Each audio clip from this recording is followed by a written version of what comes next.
Hi friends, I'm teacher Luke and welcome to this full Duolingo English Test course for 2025. This course covers all of the question types that are currently on the exam, so you will be fully prepared if you watch this whole video. This is quite a long video, so if you look down here somewhere, you'll see where each lesson begins and finishes. That way you can jump around as you please. The Duolingo English Test has changed a lot since I made my last full course here on YouTube, so I hope this video is helpful. Well, let's get started with lesson 1, which is all to do with the new read and select question type. I'll see you there right now. Today, we're going to take a look at the new read and select vocabulary question on the Duolingo English Test. It looks like this on the exam. This is the new format of the read and select question that was introduced in 2024. And your job is simply to decide whether the word you are shown is a real English word or not. Sounds straightforward enough, I know, but it can get a little bit tricky. So in this lesson, I'm going to give you some useful tips and strategies to help you to do well on this question type. And on top of that, I've prepared practice questions for you. Okay, then let's start by taking a look at some of the key points of this new read and select vocabulary question so you understand it fully. So as I mentioned, your job is simple. You have to decide whether a word is a real English word or not. And as you can see here, you make this decision by simply clicking yes or no. But what is a real English word? This is something my students ask me a lot. What is considered a real English word? Well, it's quite simple. A real English word is a word with a meaning attached to it. For example, these words you see on the screen here are real words because they have meaning. Now, the unreal or fake English words are fake because they do not have any meaning attached to them. So like these words you can see on the screen here, even though they look like real English words because they do follow the correct English spelling patterns, they are not real because they have no meaning attached to them. Another question I get asked a lot is about the grading. For this question type, there is partial grading and negative marking. To explain that simply, if you make a couple mistakes, you will not be scored 0 for this question type. Rather, there is partial grading, which means, of course, there is some sort of negative marking taking place. If you get an answer wrong, your score will drop a little bit. But you don't have to worry. If you make 1 or 2 mistakes, you will not be scored 0 for this question type. For frequency, you will get one set of between 15 and 18 words. And for each word, you only have 5 seconds to decide whether it's a real word or not. And the subscores this question type contributes to are your literacy and comprehension subscores. Okay, now you understand this question type well, let's jump into some tips and strategies to help you to do well when you're taking your exam and for your preparation. My first tip is for you to only select yes to the words you are confident are real English words. And you should avoid selecting yes on words you do not know. Basically, it's almost impossible to guess whether a word is real or not. If you know it is because you know the meaning, select yes. Otherwise, I think it's best for you to assume that it's not a real word. For example, this word here looks just like a real English word, but like I said, it has no meaning attached to it, so it's not a real word. Don't select yes for all of the words. Of course, this might seem obvious to you, but some of my students ask me this question. Can you just select yes on all of the words? And of course, the answer is no, you can't do that. Because even though you will choose all the real ones, you'll also choose all of the fake ones, which will lower your score. Now, since you only have 5 seconds per word, you don't have time to think. So instead, you should act instinctively. And the next word appears as soon as you've answered, as you can see here. Or if you do not answer and let the time limit run out, you will also automatically go to the next word. Of course, if you don't answer yes or no, then your answer will be scored as incorrect. This one is very important. Don't get stressed. You will not be scored 0 if you make 1 or 2 mistakes. I've actually met a lot of students that get really stressed out if they make 1 mistake or are not sure if they've answered correctly or not. And if you get stressed out, you'll not be able to perform at your highest level. So if you make 1 or 2 mistakes, try to stay calm and stay positive. Don't get too stressed out about it. For preparation, you should be focusing on building your English vocabulary. That's the only way to prepare for this question type. There are lots of ways you can build your English vocabulary. You can read books, watch TV shows, use the Duolingo app, or you can also look at word lists like the one you can see here from the Oxford Learner's Dictionary. I'll put a link to this below in the video description. Word lists like these are helpful because the vocabulary is usually put into levels. The ones you can see right here are considered a B2 level. So what you could do is go through these words on this word list and just check off how many you know. Then you can compare it to the Duolingo scoring criteria. So the Duolingo test equivalent to a B2 English level is somewhere between 100 and 125. And of course, you should be practicing every day. By practicing every day, you'll get used to the test format and thinking quickly in English, which is something you have to do for this question type. And you can practice by using this YouTube video right now because I have prepared practice questions for you. And I have organized these words into sets of between 15 and 18, just like you'll have on the Duolingo English test. Okay, that's enough talking from me. Let's get to this practice. I hope this is helpful and I'll see you at the end of the video.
So you just finished set number 1. Was it easy or was it difficult? Please let me know below in the comments. And I want to let you know that if you would like to practice this question type in a more interactive way, then head over to my website, detready.com. You can practice thousands of questions on this practice platform, and of course you can check your answers immediately. DET Ready has all of the questions on the Duolingo English test, including the newest ones that were introduced in 2024. So if you're interested, there's a link below in the video description, or head straight over to detready.com. Okay, here is set number 2.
So you guys just completed lesson 1 on this course. That was the read and select question type. How was that? Was that easy or difficult?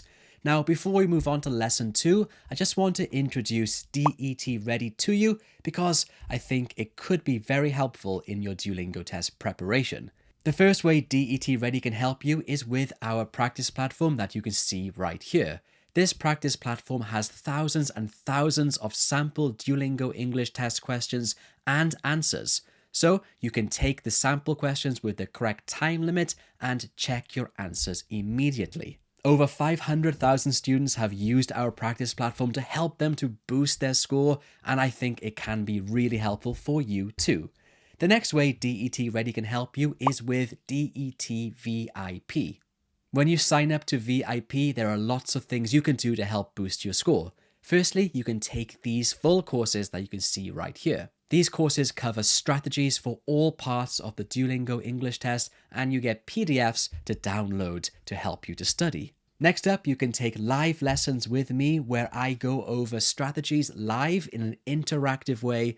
You can chat to me and I will give you feedback on your answers. I teach these live lessons twice a week, and it's a great way for you to chat with me and get some real feedback from an expert teacher. You can also chat with other DET test takers to help you to improve your score and boost your confidence. And finally, when you become a VIP member, you also get 30 days access to our practice platform for free. So you get the courses from VIP, the live lessons from me, and all the practice you need from our practice platform. That's why we call it VIP. So if any of these interest you, head over to detready.com or click the links below in the video description. Okay, that's enough from me. Now let's jump on to lesson number 2, which is all about fill in the blanks, which was another new question added in 2024. Hi friends, I'm Teacher Luke, and in this video we're going to take a look at one of the new questions on the Duolingo English test. It's called Fill in the Blanks, and it looks like this on the exam. And in this video we're going to cover everything you need to know about this new Fill in the Blanks question. First, we'll look at some of the key points to help you to understand it better. Then I've got some tips and strategies for you, and after that I've prepared 100 practice questions for you to practice with. That's right, I said 100 practice questions, which, as you can imagine, took me a long time to make. So if you think that's helpful, do me a huge favor and hit that like button on this video. Doing that really does help me a lot. So let's just jump right into these key points to help you to understand this question type better. Fill in the blanks question type looks like this on the Duolingo English test. Your job is to read a sentence and complete the incomplete word. Now, that might look easy enough, but it can be a bit challenging. When you take your test, you'll get one set of between 6 and 9 sentences to complete, and these will all come one after another. And as I mentioned, there is one incomplete word which you have to complete. The word has been partially completed, and your job is then to complete the last part of the word, which is testing your vocabulary knowledge within context. And you only have 20 seconds to complete each sentence, which of course is not long at all. Your answer per sentence is either scored as correct or incorrect. There is no partial marking per sentence for this question type. So if you make a spelling mistake, then your answer will be scored as incorrect. Also, all incomplete words will be marked as incorrect as well, but that's pretty obvious. And this fill in the blanks question contributes to your literacy, comprehension, and overall score. So those were the key points. Now let's jump into some really useful tips and strategies to help you to ace this question. My first tip is to always read the whole sentence before you begin typing. And I recommend this to all of my students simply because by reading the whole sentence first before rushing and beginning typing, you will get a full idea of the context, and that will guide you to complete the incomplete word. And once you've read the full sentence, I recommend that you try to answer instinctively. Since you only have 20 seconds to complete each sentence, you do not have much time to strategize or analyze. So instead, trust your first instinct and try to answer instinctively. However, if you have read the full sentence but you still have no idea what the word can be, then you can look for some clues. Some clues, for example, by looking at the topic of the sentence, you might be able to guess what the word could be, or you can look for synonyms or collocations. You can also consider the word type. Is it an adjective, adverb, verb, noun? And if it is a verb, you can consider the tense. All of these context clues can help you to complete the gap if you are not able to answer instinctively.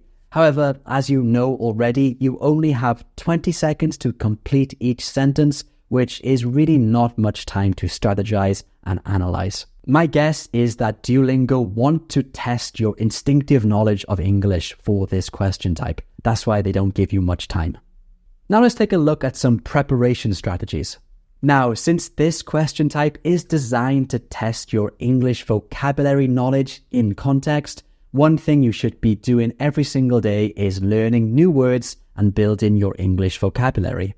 There are lots of ways to improve your English vocabulary, and everyone has their own unique learning style, but some common ways are reading books in English, watching TV shows in English, using the Duolingo language learning app, and something I always do when learning Korean, which is my second language, is make flashcards and test myself daily. Those are some of the ways you can continuously improve and build your English vocabulary.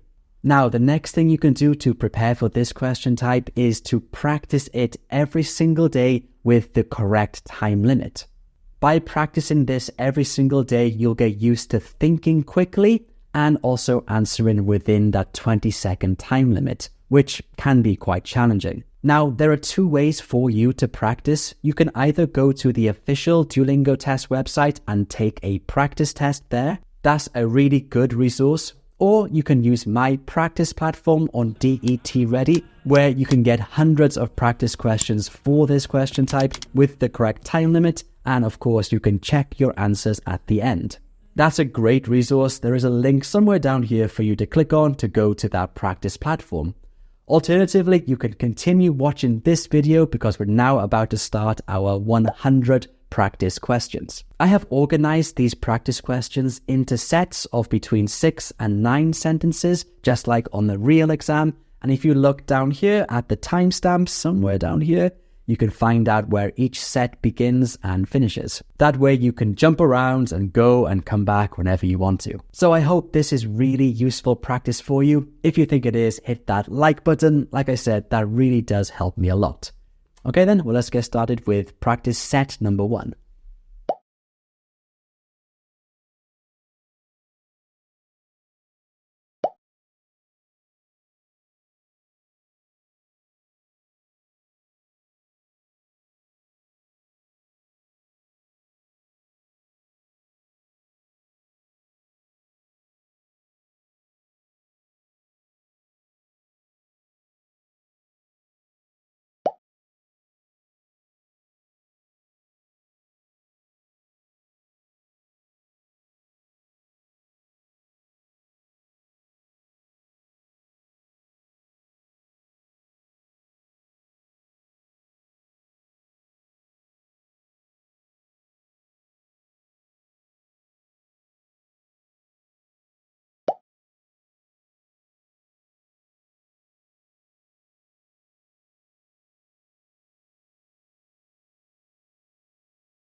Okay, guys, you just completed practice set number 2. How's it going so far? I just want to remind you that if you would like to practice this question type in a more interactive way, then my practice platform on DET Ready is the place to go to. You can practice hundreds and hundreds of these fill-in-the-blanks questions and, of course, check your answers. All of that is at detready.com. Okay, enough from me. Here is practice set number 3.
Well done, guys. You just completed 100 fill in the blanks practice questions for the Duolingo English test. Was it easy or was it difficult? Let me know below in the comments.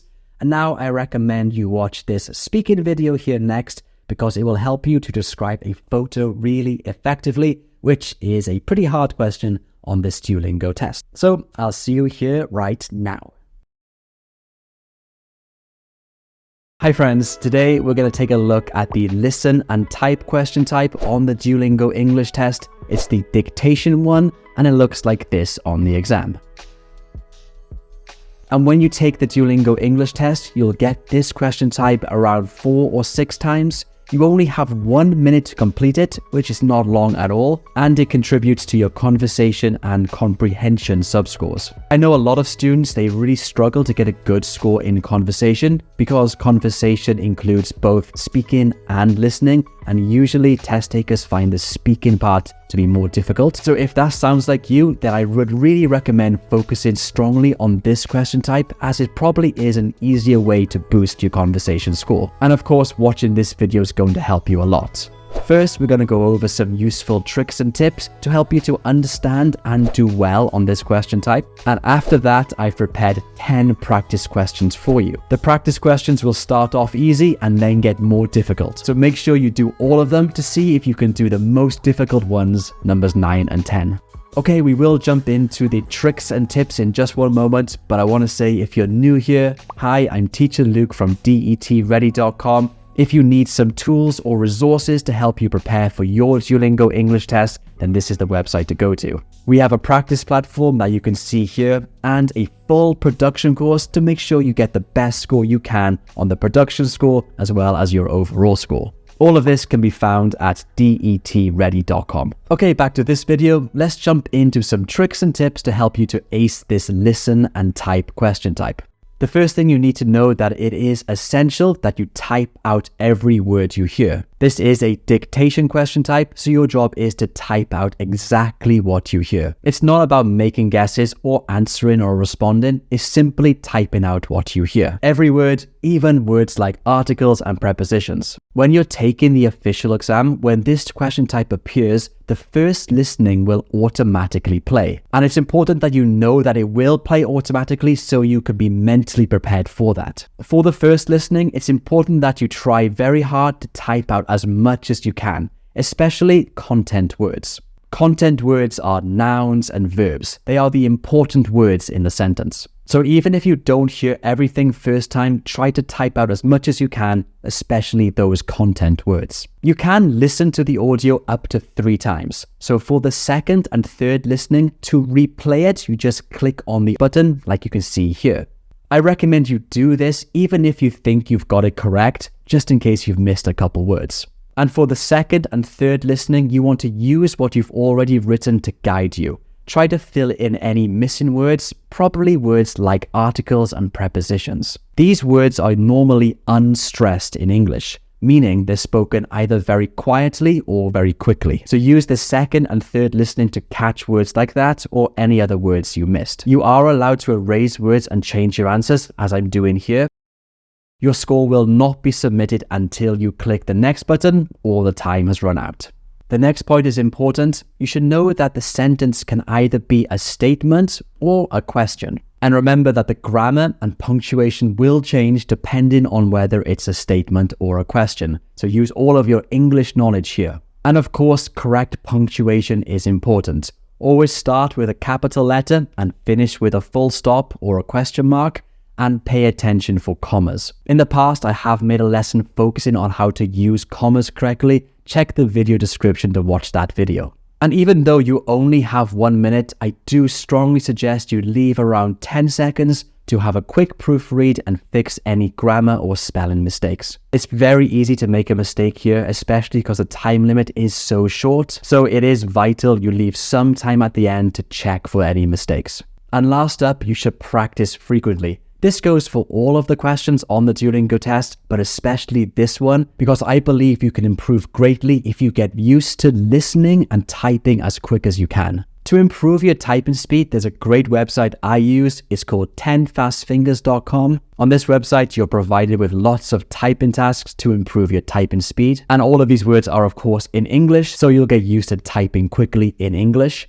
And another way to practice is to use our practice platform, because we have thousands of practice questions for you to practice with, all under the same time limits as the real Duolingo test. And of course, you are able to check your answers immediately. You can access this practice platform at detready.com or just click the link below in the video description. So those were some quick tips and tricks. Now let's jump into some practice. As I mentioned, I've prepared 10 questions for you. They'll start off easy and then get more difficult. Let me know how well you do below in the comments. Okay then, well, let's just start with question number 1. He started his presentation right on time.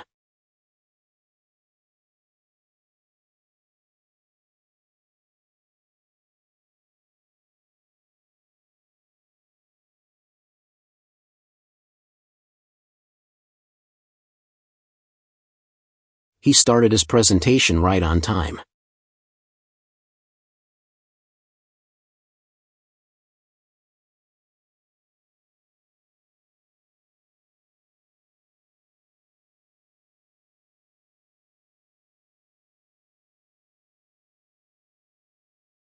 He started his presentation right on time.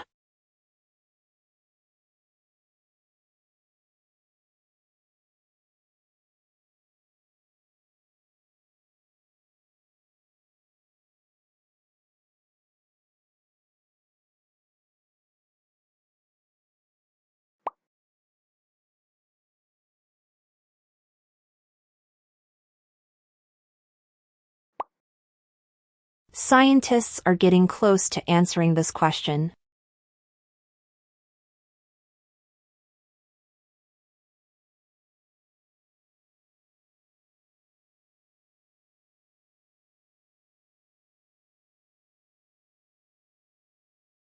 Scientists are getting close to answering this question.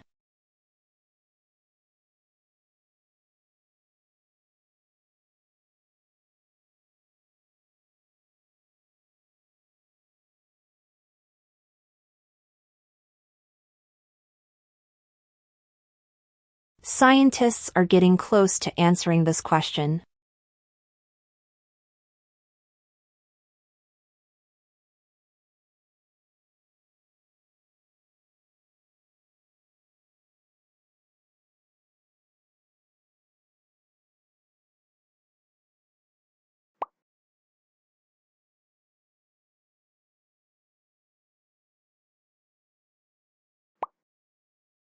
Economic development needs to be supported by the government.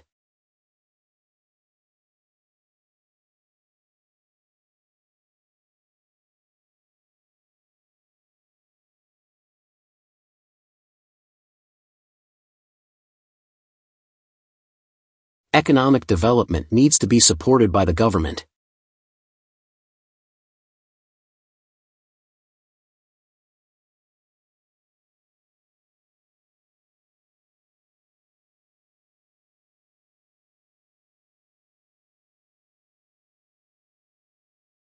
Economic development needs to be supported by the government.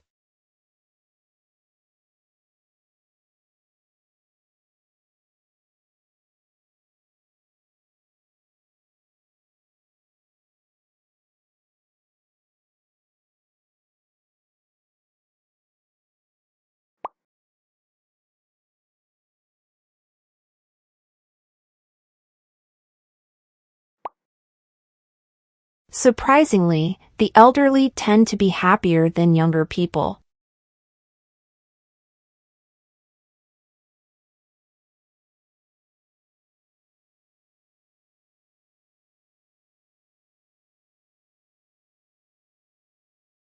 Surprisingly, the elderly tend to be happier than younger people.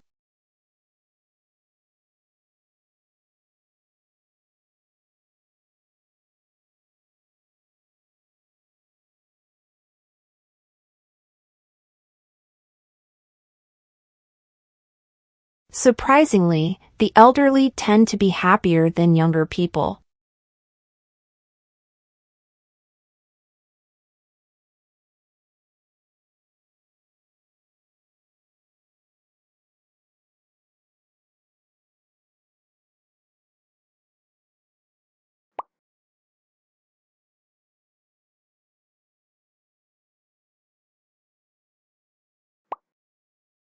The final year will consist of 4 taught courses and 1 project.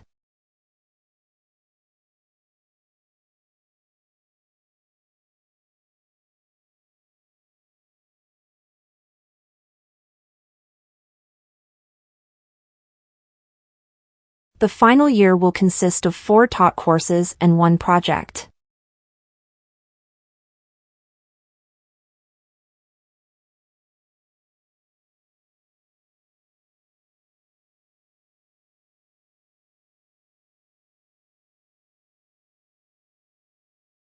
The final year will consist of 4 taught courses and 1 project.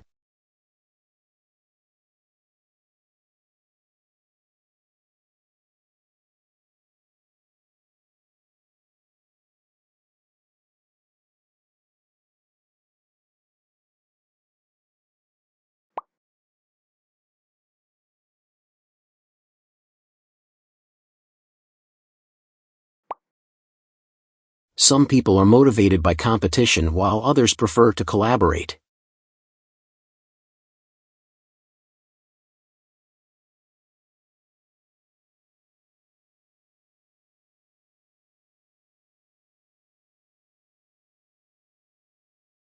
Some people are motivated by competition while others prefer to collaborate.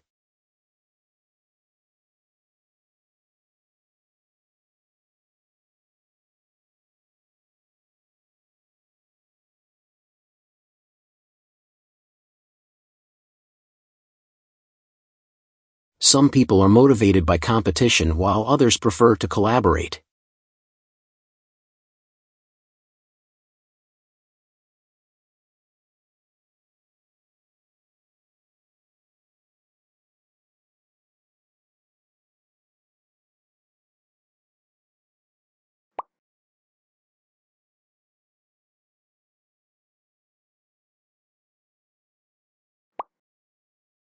Although I have not taken a computer programming course, I can write code very well.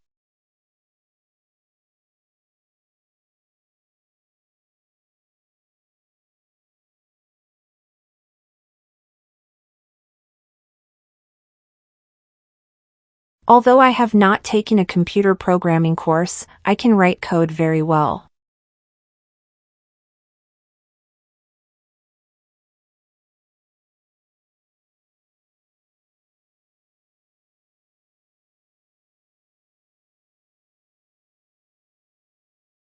Although I have not taken a computer programming course, I can write code very well.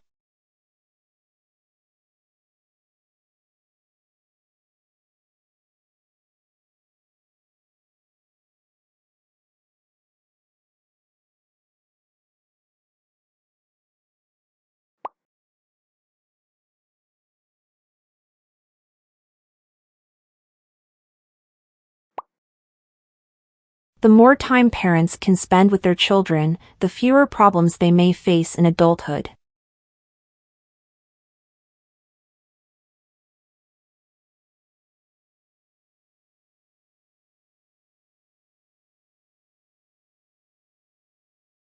The more time parents can spend with their children, the fewer problems they may face in adulthood.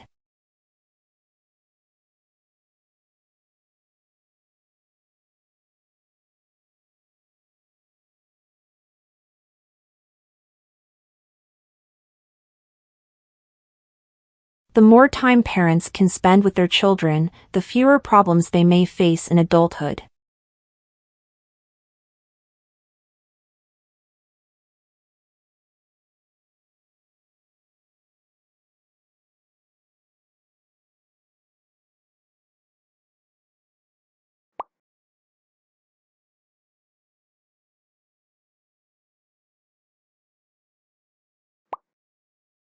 Regular exercise and a balanced diet are essential for maintaining good health and preventing various chronic diseases.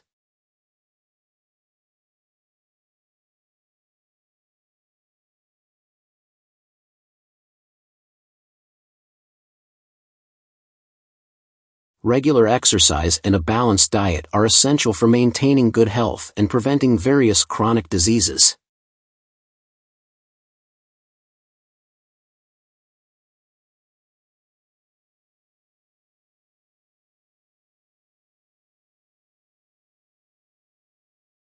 Regular exercise and a balanced diet are essential for maintaining good health and preventing various chronic diseases.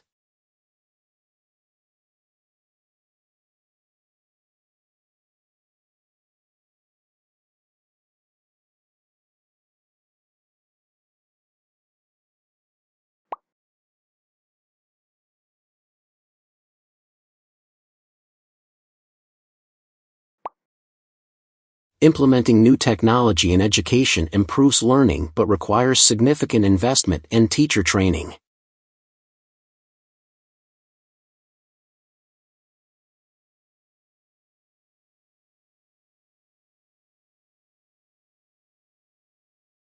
Implementing new technology in education improves learning but requires significant investment and teacher training.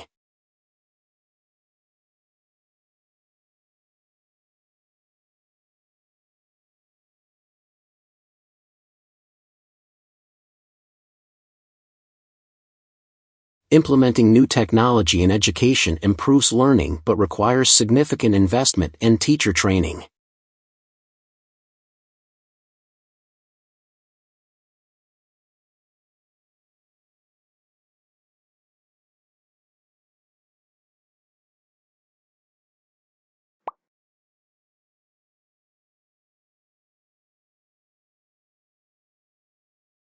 Okay, well done. You just completed 10 practice questions. Was that useful? If you think it was, put a heart emoji below in the comments to let me know. Now I recommend you watch this speaking video here. It's all about the speak about the photo question type, which is a really hard one on the exam.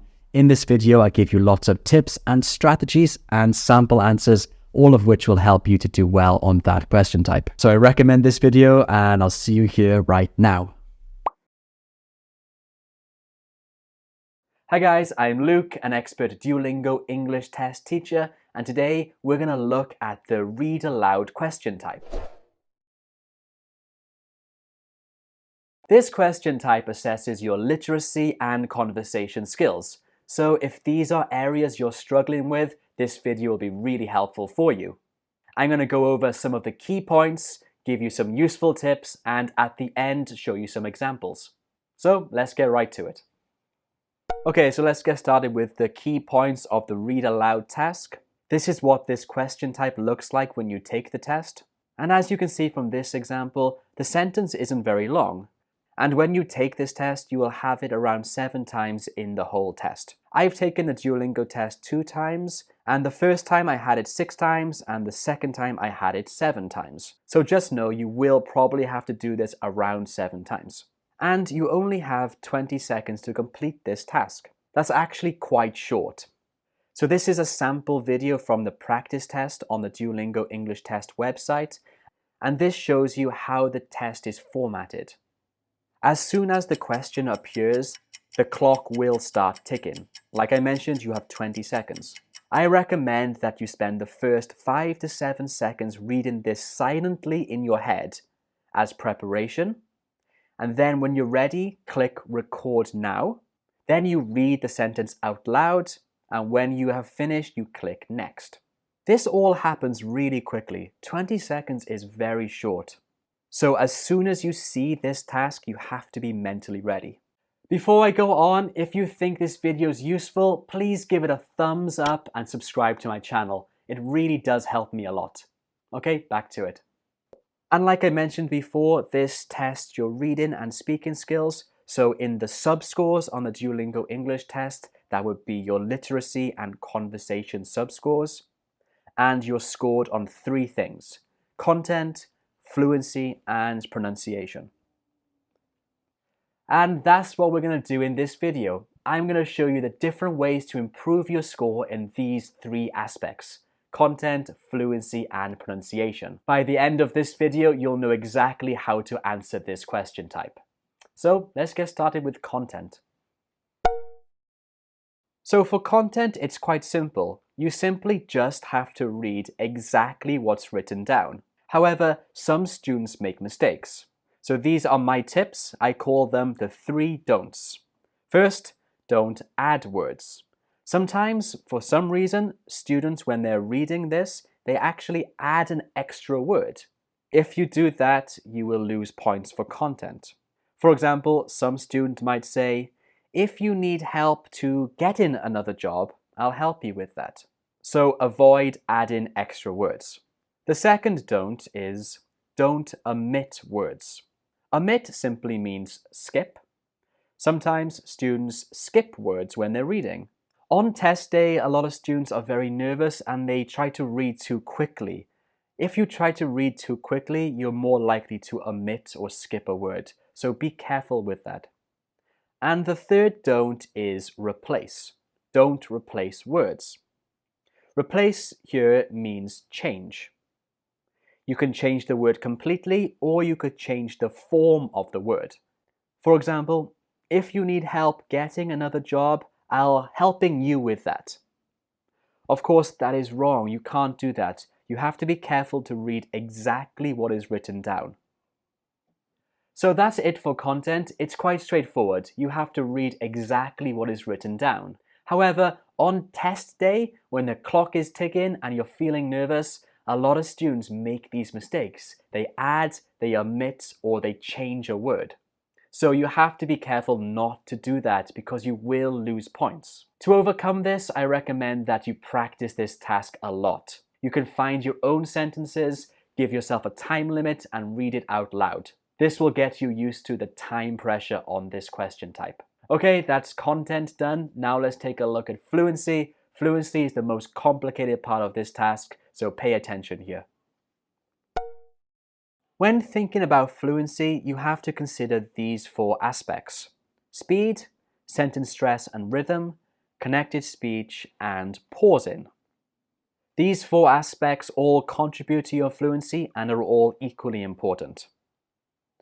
Let's talk about speed first. A lot of students ask me, do I have to speak really quickly to get a high score on this question type? And the answer is simply no. You don't have to speak really quickly. Of course, speed and fluency are related, so it is a little bit important. But if you speak too quickly, it makes it very difficult for you to be understood, and on top of that, you might lose points on content as well. Because if you're focused just on speaking quickly, you might do some of those don'ts. You might add, change, or omit a word.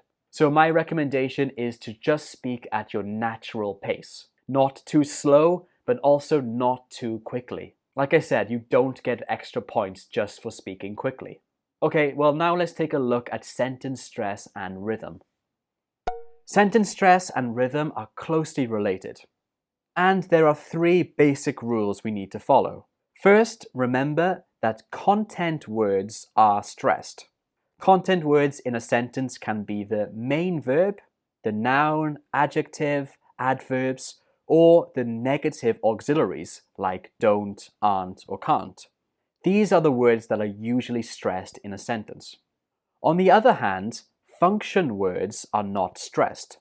Function words are basically the grammar words. These include pronouns, prepositions, articles, conjunctions, and auxiliary verbs in the positive form. So these grammar words are not stressed, only stress the content words. In terms of rhythm, the time between the stressed words is about the same, and this creates the rhythm in our sentences. English is what we call a stress times language. That means that we place a lot of stress in our sentences on key words, and this drives rhythm in our sentences. Some other languages are syllable timed. That means that they don't put extra stress on particular words. Each syllable gets the same amount of stress. But English is a stress-timed language, so you have to remember to put stress on the content words. And the function words or the grammar words are typically unstressed. So let's take a look at an example. Here's an example. Where do you think the stress is in this question? Do you know if he's busy this morning? So this question had three stressed words: no, busy, and morning. As you can see, these are the content words in this question, so the content words get the stress. One more time. Do you know if he's busy this morning? So far, under fluency, we've looked at speed, sentence stress, and rhythm. I hope you see how important these are. Now let's take a look at another point, which is connected speech. Connected speech is a massive, massive topic, and it would take a really long video to cover each element of connected speech. So in this video, I'm just going to cover three really important aspects. I'll make a longer video on connected speech in the future, but for now, let's take a look at these aspects. So the three aspects I want to look at are weak and strong forms of words, contractions, and linking. I think these three are essential for getting a good score on this question type. Okay, so let's start with strong and weak forms. The strong form of a word is just what we discussed earlier with sentence stress. The content words get strong forms. They are stressed. But a lot of words take the weak form. When words take the weak form, they use this sound here, and usually it's the function, the grammar words that take this weak form. Let me show you some examples of this weak form. But in the weak form is more like but or just ba. Can is kun. Have is have. And is un. A is an, un. The, than, thun. It's really important to remember that these function words, these grammar words, they almost always take the weak form when we're speaking. If you make them strong, then it actually can change the meaning of the sentence, which sometimes can be useful, but on this Duolingo English test, it's not that helpful. So remember that these function words will take the weak form. Let me show you an example. So here's an example. Star Wars is good, but it's not as good a movie as people say. So, did you notice the four examples of weak words in this sentence? They were ba, us, and us. Again, notice here that these are all the function or grammar words, so they take the weak form. Star Wars is good, but it's not as good a movie as people say. So I know this video is a bit complicated so far, but this question type, the read aloud question type, does test your fluency, and so far all of these elements are related to fluency. If you find it confusing, please go back and watch it again. Now let's take a look at another one, which is contractions. Contractions is a bit simpler. Okay, so basically contractions are when two words join together. Here are some quick and easy examples. I will becomes I'll, he is, he's, he has, he's, she would, she'd, we have, we've, it had, it'd. Of course, there are more combinations than the ones I've just shown you, but these are the most common. It's usually when a pronoun and a function word join together. I've noticed that sometimes in a Duolingo English test, they actually put the contractions in writing. So you will see I'll as in I''LL. This is really helpful, so you don't have to make a guess, you just have to read it the way it's written. But other times it's not like that, and you have to know these contractions so you can read it very naturally. Okay, now let's look at the last element of connected speech, and it is linking. Okay, so for linking, let's just take a look at an example. Here's the same sentence that I showed you earlier. Where is the linking in this sentence? Star Wars is good, but it's not as good a movie as people say. So I hope you noticed 5 different examples of linking here. Now, this is how linking works. When one word ends in a consonant sound, but the other begins in a vowel, that consonant links to the next word. For example, wars is, Star Wars is good, Star Wars is good. This rule is quite simple and it's found a lot in other languages too. However, linking can be a bit more complicated.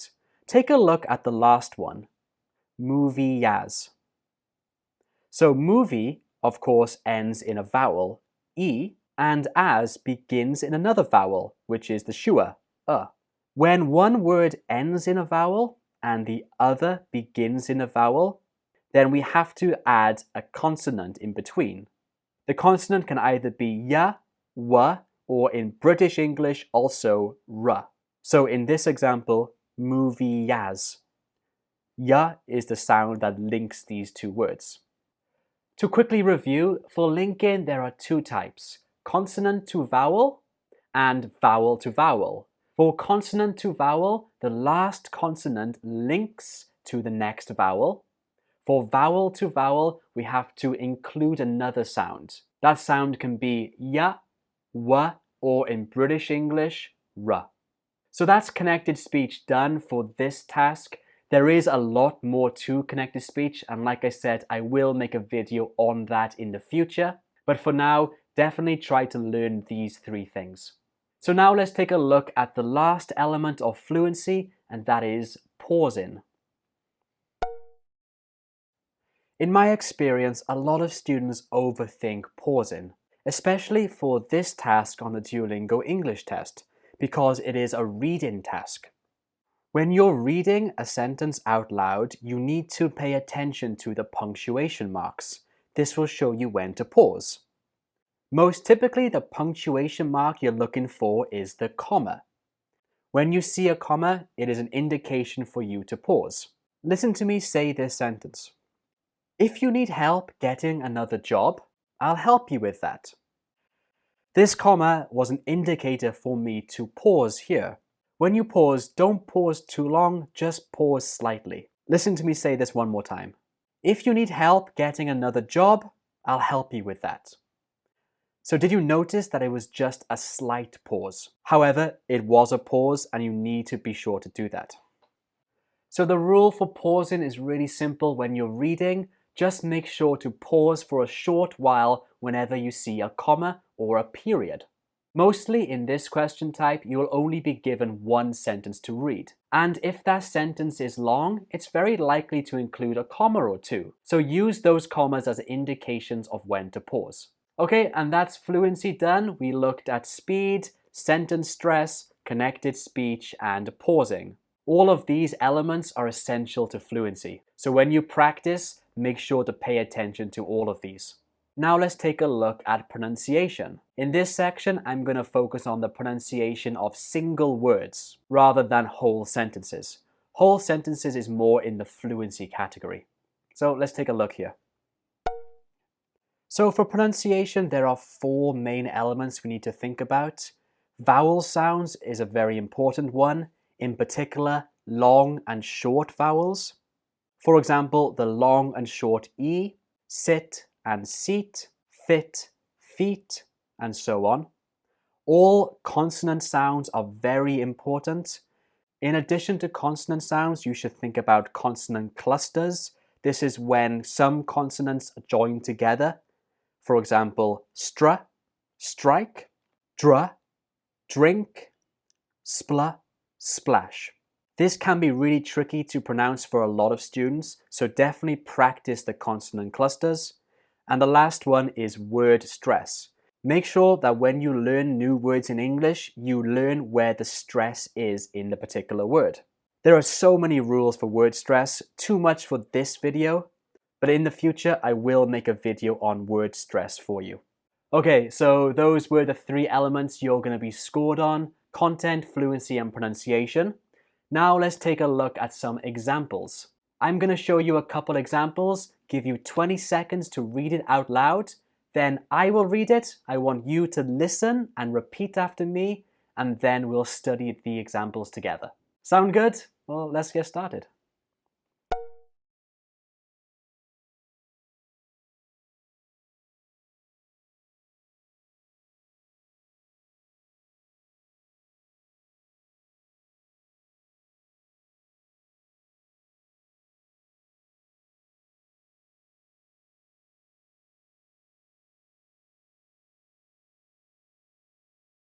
If I'd known about the party, I would have come. If I'd known about the party, I would have come. In this sentence, there are some useful features. I had gets contracted to become I'd. Known is stressed, and the last sound in known is n that links to about.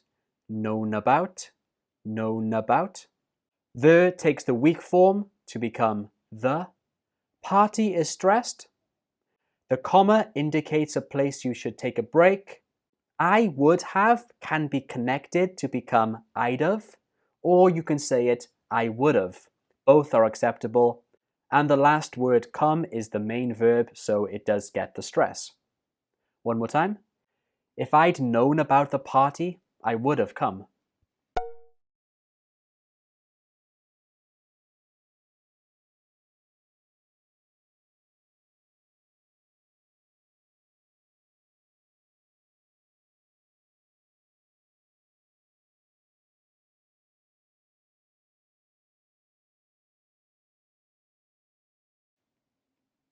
I'll ask him to come over as soon as possible. I'll ask him to come over as soon as possible. In this sentence, I will gets contracted to become I'll. The L sound at the end of will links to ask, and ask gets stressed. So altogether, it sounds like this. I'll ask. I'll ask. To takes the weak form, ta. Come and over link. Come over, come over. Over is also stressed. As takes the weak form, us. Soon is stressed, and as is pronounced us. The last sound in soon is the N, and that links to us to become soon as, soon as. And the last word possible is stressed. One more time all together. I'll ask him to come over as soon as possible. And that's it for this video. I hope this was helpful. If you thought so, please give it a thumbs up. And if you have any questions, you can write your question below in the comments or join my Facebook group and then you can chat with me there. Okay, that's it. Thank you very much. Take care. For this question type, your job is to read a passage and fill in the blanks.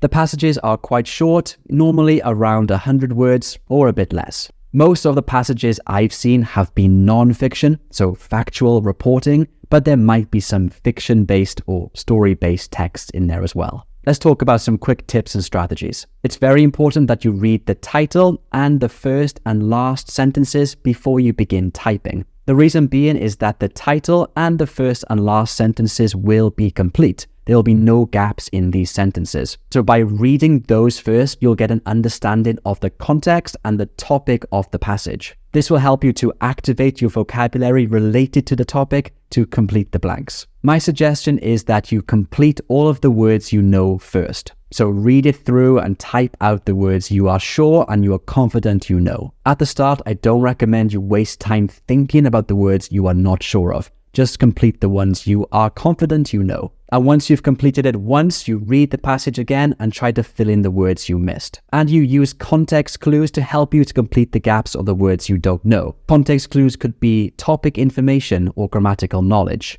Some of the words in these passages will be content words and others will just be grammar words like who, which, that. So use both the topic information and your grammatical knowledge to complete the gaps. Hi friends, so there's a new question type on the Duolingo English test and it's called interactive listening. On the test, it looks like this. Since this is a new question type, I'm sure you have lots of questions about it. So in this video, I'm going to teach you about the key points and give you some really good strategies to do well on this question. And at the end, I've got some practice questions for you. But very quickly, before we start that, if you're new to this channel, hi, I'm teacher Luke from DETready.com, and we're here to help you prepare for the Duolingo English test. So if you're looking for some tools to help you prepare, that's a great website to go to. Let's jump right into this new listening question. First, I'll go over some key points to help you understand what it's all about. For this question type, you have to participate in an academic conversation. The key word here is participate. So as you go through this question type, you are one of the people in the conversation. I believe this makes this question very engaging and much more realistic than the other listening questions that are on like the IELTS or TOEFL, where you just listen as a passive listener. In this question type, you are active and you are participating in the conversation. And your job is to listen and select the correct answers. As you can see here, there will be 5 multiple choice options and you choose the correct answer. And in total, you'll answer between 5 and 6 questions. And you get 4 minutes to complete them. So basically on the exam, it looks like this. And as you go through the conversation, you're listening to a person and then answering multiple choice questions based on the conversation. And another key thing you need to know is that you can only listen once to each part of the conversation, because once you've moved on to the next part, the listening actually appears as text. So you only get to listen once, which does make this question kind of difficult. But the text appearing like this is a really good thing because you can refer back to the text, which can help you to answer the following questions. So there are some positives and negatives. Next up, the listening part of this question type contributes to your comprehension and conversation scores. And after the conversation, you have to write a short summary. After you've finished the listening questions, you can reread the conversation and then click next to go on to the summary, just like this. I will discuss this summary with some strategies in my next video, but for this one, we're going to focus just on the listening part of this question type. So as this question type is a bit complex, let's take a look at a process you can use to answer it effectively. And the first thing you want to do is to always take your time and read about the situation carefully. This is really important because it provides the first context of the conversation. And you'll use this context throughout to understand the listening and to choose the correct multiple choice answers.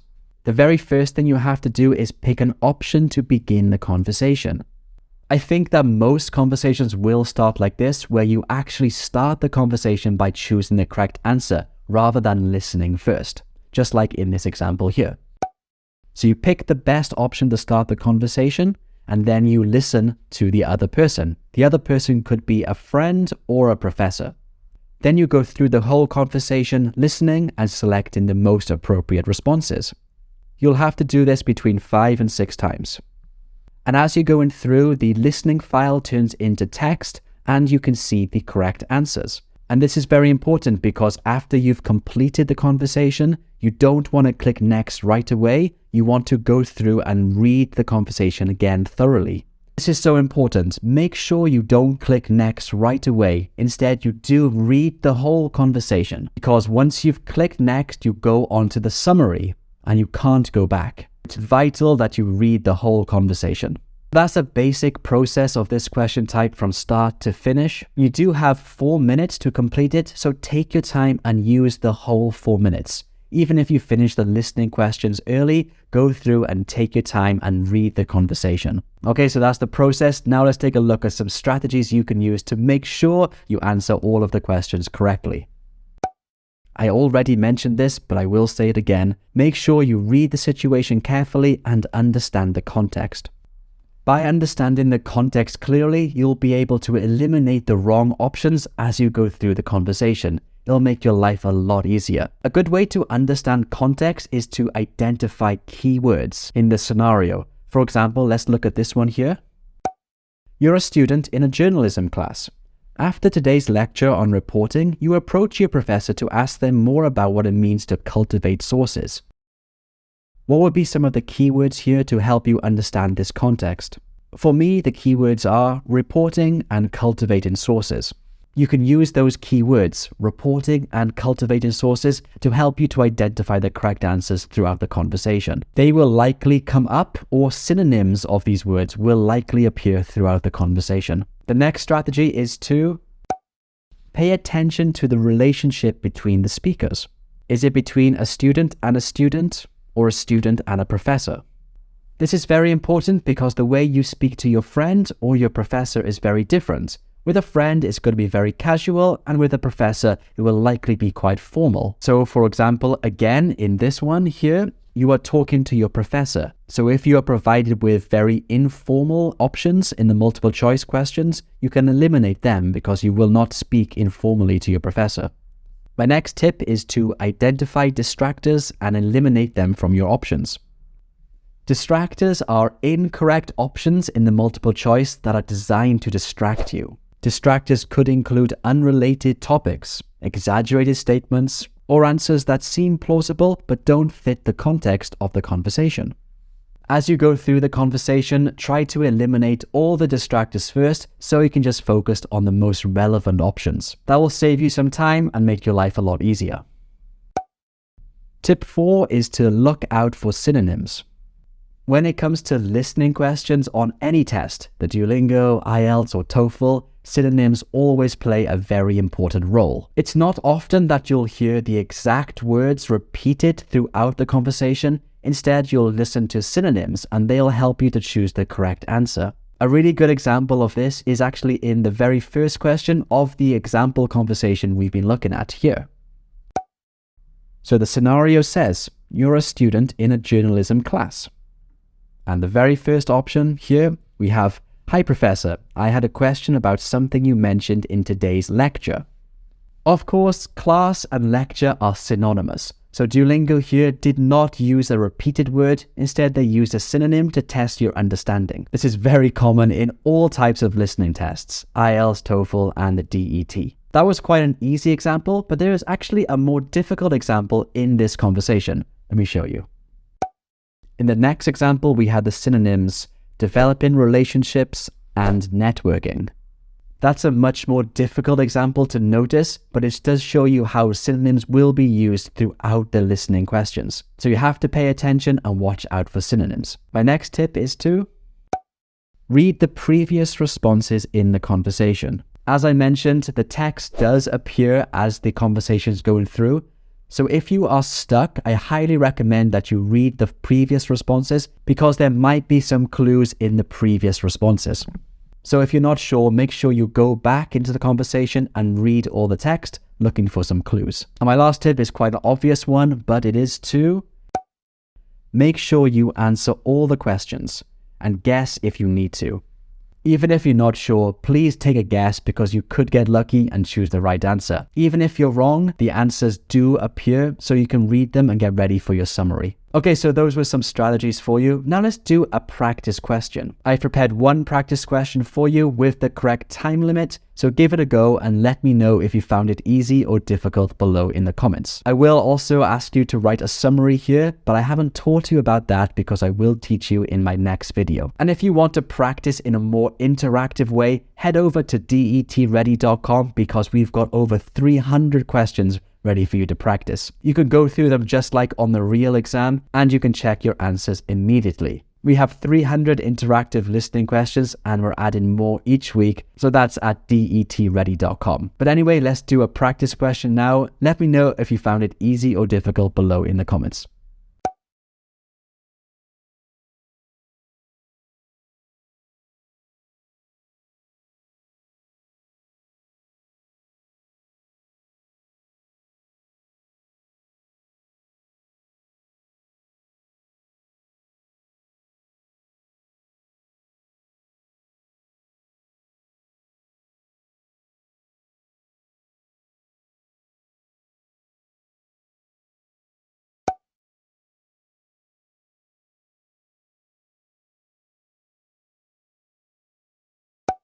That sounds like a great idea. What do you think the main focus of our study group should be?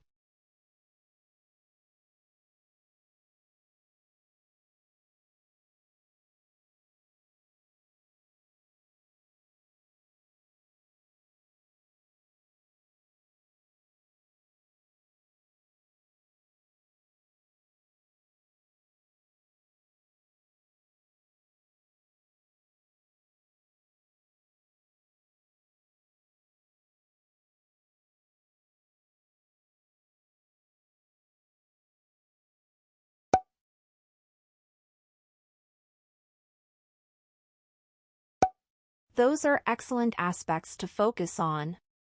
We could also work on developing our arguments and incorporating evidence more effectively.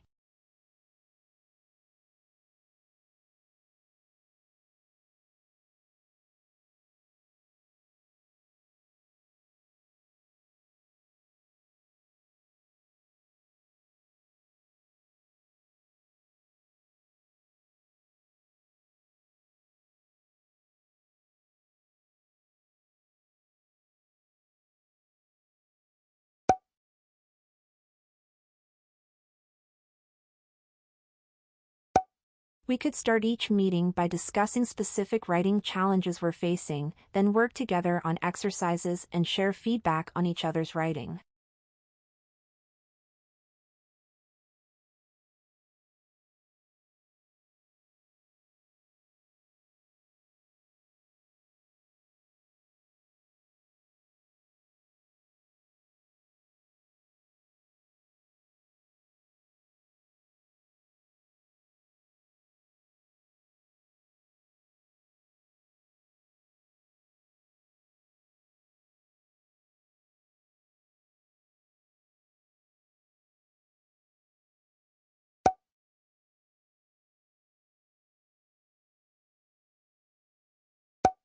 You're welcome. I'm looking forward to our study group meetings. Don't hesitate to reach out if you need any help with planning or preparation.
So how was that? Was that easy or difficult? Write below in the comments. And also, if you're watching this part of the video, put a heart emoji to let me know you've watched it all the way to the end. And now I recommend you watch this speaking video next because it will help you to describe a photo really, really well, which is hard. So I'll see you in this video and thanks for watching.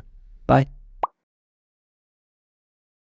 Hi friends, Teacher Luke here. So there is actually a new writing question on the Duolingo English test. It's called Summarize the Conversation and it comes right after the interactive listening. It looks like this on the test. First, you do the listening part where you participate in an academic conversation. You then do the summary, where you summarize in writing everything you listened to and did in the academic conversation. And that's what this video is about. Here, I'm going to teach you all about the key points and give you lots of strategies to do well on the summary part of the interactive listening question. A lot of students have asked me to make this video, so I really hope it's helpful. But very quickly, before we start, if you're new to this channel, hi, I'm teacher Luke from DETready.com. If you're looking for some tools to help you prepare for the Duolingo English test, I recommend visiting our website, especially our practice platform, where you can practice this new interactive listening and summary question, and you can check your answers immediately. And of course, we have lots of practice questions for all of the question types on the Duolingo test.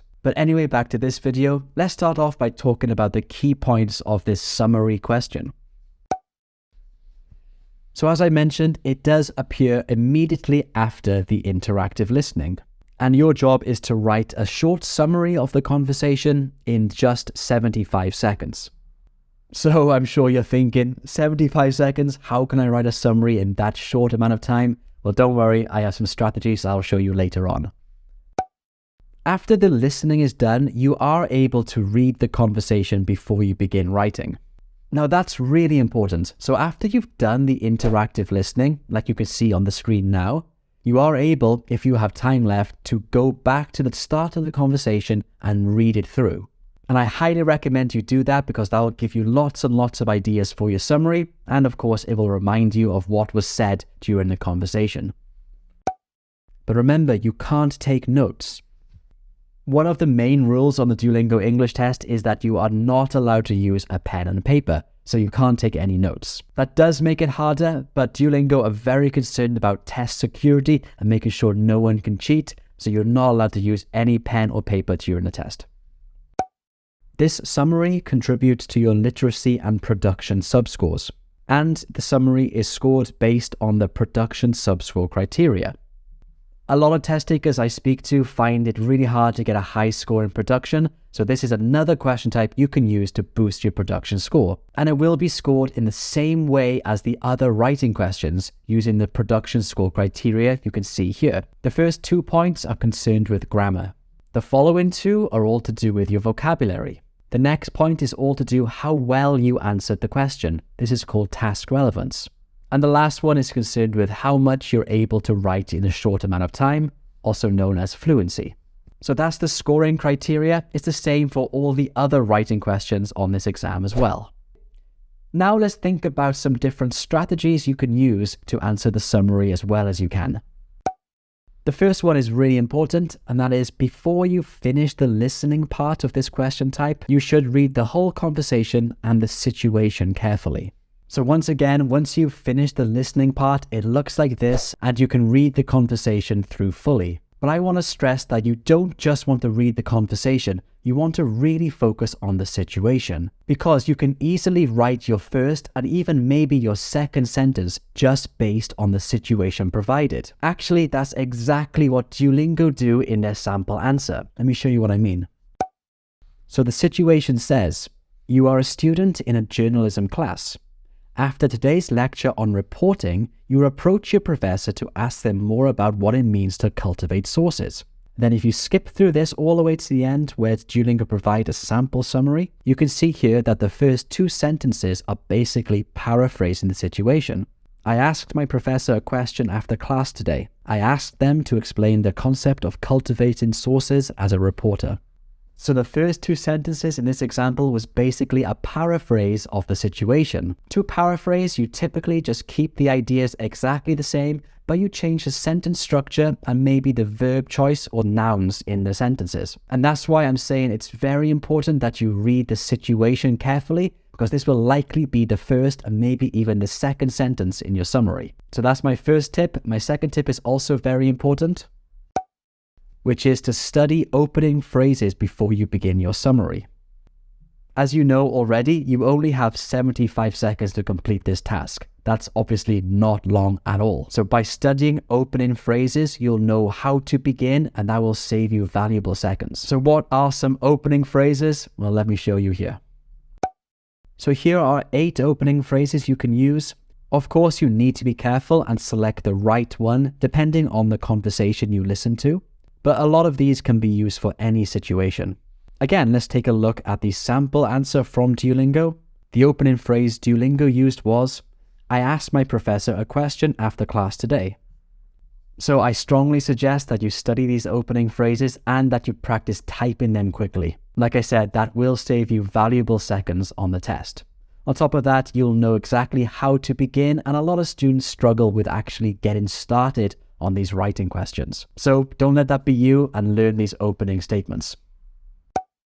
Remember that during the listening part of this question type, you were participating in a conversation, so you were acting as if you were one of the people talking.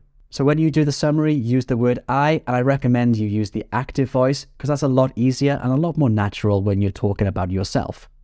Just as in the Duolingo sample, I asked my professor a question after class today. Okay, next up, you want to write paragraphs, not bullet points. Since this is an English exam, this one should be obvious, but just to clarify, you want to write full paragraphs and use full sentences.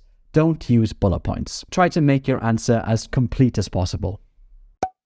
And number 6 is to follow a simple structure. I've come up with a simple structure you can use for most of the conversations. It's not perfect because the conversations in the listening part can vary. But if you study and follow this kind of structure, then you should be able to write more in the limited time you have. Like I said, it's not a perfect, foolproof structure, but it can give you some ideas of what to write and help you to prepare. Step 1 of the structure, you could write, who did you talk to and what about? Remember the opening phrases I showed you. For example, I had a conversation with my professor about the low grade I got in my English writing class. Step 2 is to go into more detail. Think about what were the main ideas or suggestions throughout the conversation. My professor suggested that I use helpful grammar and writing resources on the university's website because these online tools can help me improve my advanced grammar and teach me how to organize my academic essays. So we've got the opening, some more detail, and the last part is all about the outcome. I believe in most of the conversations there will be an outcome. Basically, what did you say you were going to do during the conversation? For example, I agreed with my professor and said that I'd begin using these online resources right away. So that's some basic information and some strategies to do the summary well. If you haven't watched my interactive listening video yet, I recommend you do so right here because the summary and the listening are very closely linked. So I'll see you in this video. One of the writing questions on the Duolingo English test is to write about a photo in 1 minute. And this is challenging for a lot of students because writing about a photo is simply just hard. And you've got to do it in 1 minute, so extra hard. But there are actually just 4 simple things you need to know to describe a photo effectively. So in this video, I will show you these 4 simple things and I'll give you a bonus tip at the end. So the first thing you need to know is how to begin your answer. And I recommend you start by using a general summary where you write 1 sentence describing the photo in general. This is quite simple and a good way to start your answer. Let me show you an example of what I mean. So we'll use this photo and a general summary looks something like this. This photo shows a teacher teaching a group of young school students. Another example, this is an image of a group of students and a teacher in a modern classroom. These general summaries are a great way to begin your answer because they're fairly easy to write and it means that you can write 1 sentence quite quickly. And we usually use the present simple or present continuous to do this. There are lots of ways to begin your general summary. In these 2 examples, I used this photo shows and this is an image of. But there are more ways you can begin. Let me show you here. You can say this is a picture of, this picture shows, this image depicts. In this photograph, there is, or there are. I highly recommend that you memorize these statements and you practice typing them quickly.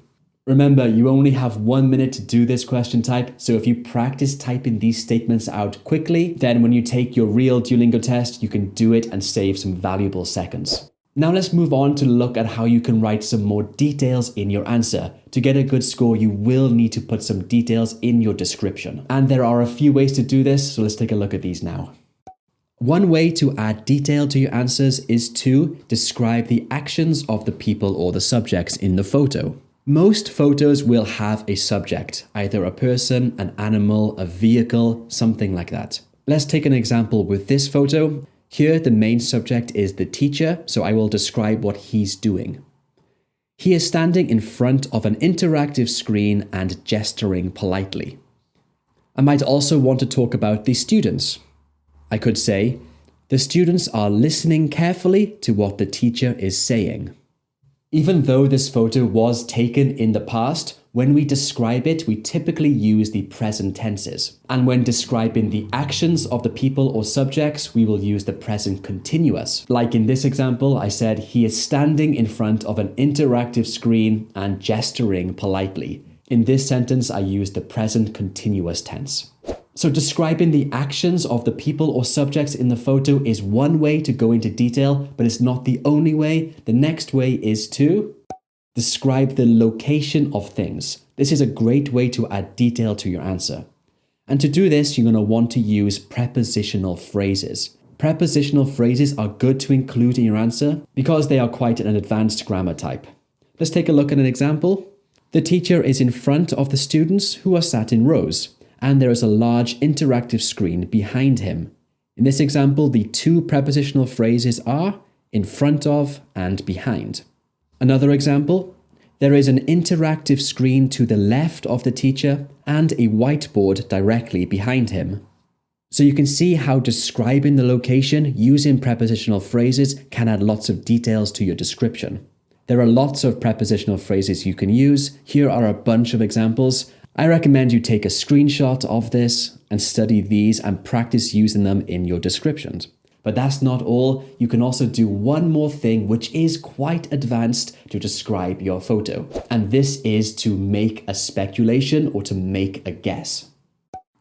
So making a speculation on the photo means that you're guessing what is happening based on the photo. So for example, here is my speculation. He must be an effective teacher as the young students are focusing well on the lesson. So do I know 100% that he is an effective teacher? No, I don't. I'm just guessing or making a speculation based on the photo. But as I mentioned, your speculation or your guess should be closely related to what's happening in the photo. Here's another example. There is a large interactive screen behind the teacher that is likely being used for an educational game. Again, I don't know 100% that is being used for an educational game. I'm just making a guess or a speculation based on the evidence in the photo. There are lots of grammar structures you can use to make a speculation, and a good thing is that typically these grammar structures are considered quite advanced. So if you use them well in your answer, it could boost your score. And here are some of these grammar structures. So to make a speculation about why is something happening now, so in the present, you can use modal verbs like must, may, might, or can't be. You can also use other words and expressions. You might also want to speculate about something that's happened in the past, but affecting the present. In that case, you can use might have, must have, or could not have. These are some examples of modal verbs. There are more, but these are the basic ones. So those are things you can write about in your photo, but now I have a bonus tip for you, and it is to always try to use descriptive language, words like adjectives, adverbs, and prepositions. Using these words will give you extra points because vocabulary is on the scoring criteria. And in my examples so far, I have used lots of these words, but let me show you one more time to remind you.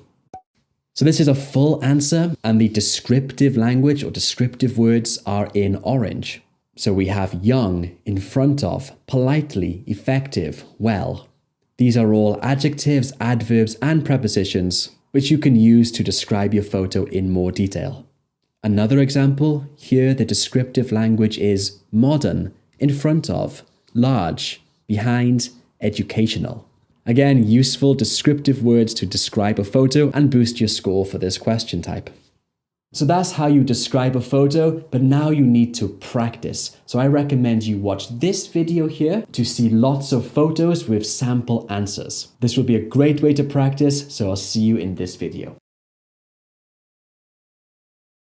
Hi friends, this is part 2 of the Describing the Photo mini-series I'm doing here on YouTube. This is for the Duolingo English Test. In my last video, I described lots of strategies you can use to describe a photo effectively and get the highest score you can for this writing question on the Duolingo test. And this video is all about practice. So I have prepared 7 photos for you to practice with within the 1 minute time limit. And after the 1 minute, I will show you a sample answer. I highly recommend you use this video and write your answers below in the comments. Because of the short time limit for this question type, practicing doing it a lot is really helpful. And we will start this practice in 1 second, but very quickly, in case you missed the last video, here is a brief summary of the strategies I taught.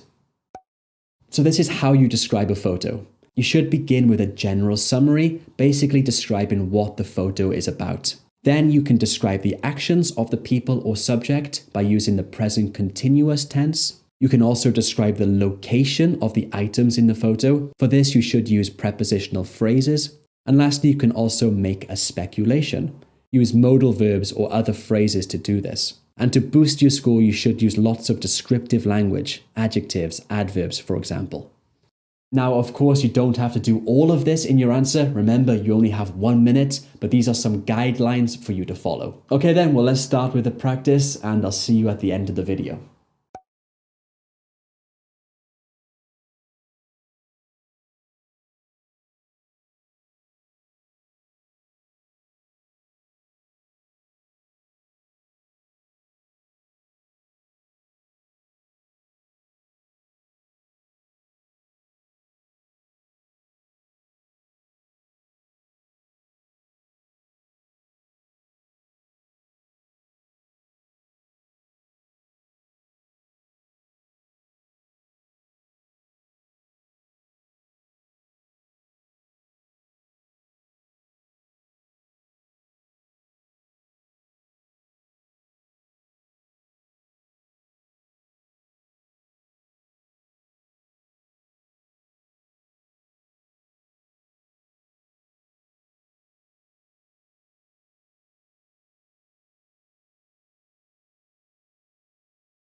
By the way, if you want to learn about how to describe a photo in a lot more detail, then I do have a full writing course covering this question type. You will learn everything you need to know about how to describe a photo well, and I give you lots and lots of practice questions. Also included in the same course is the writing about a topic in 50 words or more. Again, in this one, I show you how to structure your answer effectively and how to use complex grammar and good vocabulary to get a great score. If this is something you're interested in, there's a link below in the description. Okay, here's photo number 2.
Okay guys, well done. You just practiced 7 photos. If this was helpful, put a heart emoji below in the comments to let me know. And now I recommend you watch this speaking video here, because on the Duolingo test, you also have to speak about the photo. It's almost the same as writing, but it is a bit different because you have longer to do it. So this video here will help you with this speaking question. Okay, I'll see you here.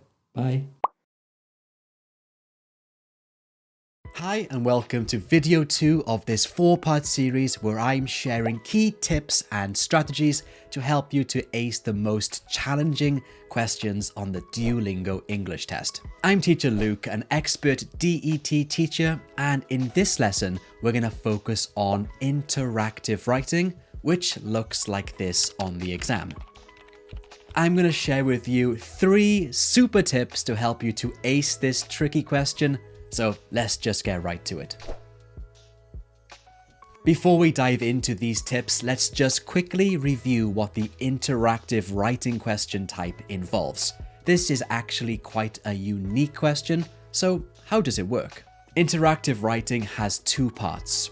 First, you'll see a question prompt and you have 5 minutes to write your response.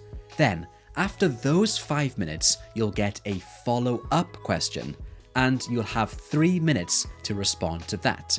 While you're answering the follow-up question, you can still see your original first response, which you can use to guide you. However, you are not able to go back and change or edit your first response. So, as you can probably tell, when it comes to interactive writing on the Duolingo English test, it can be easy to feel a bit stressed out.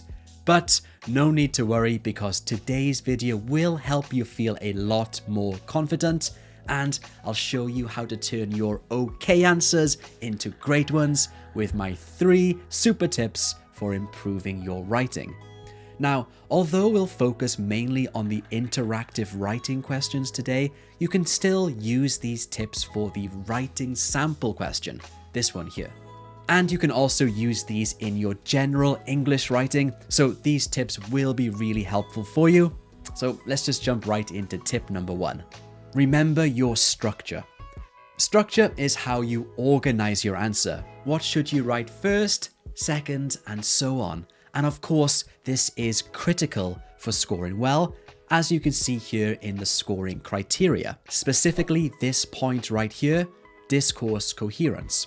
It doesn't matter if you use the most advanced vocabulary or write with perfect grammar.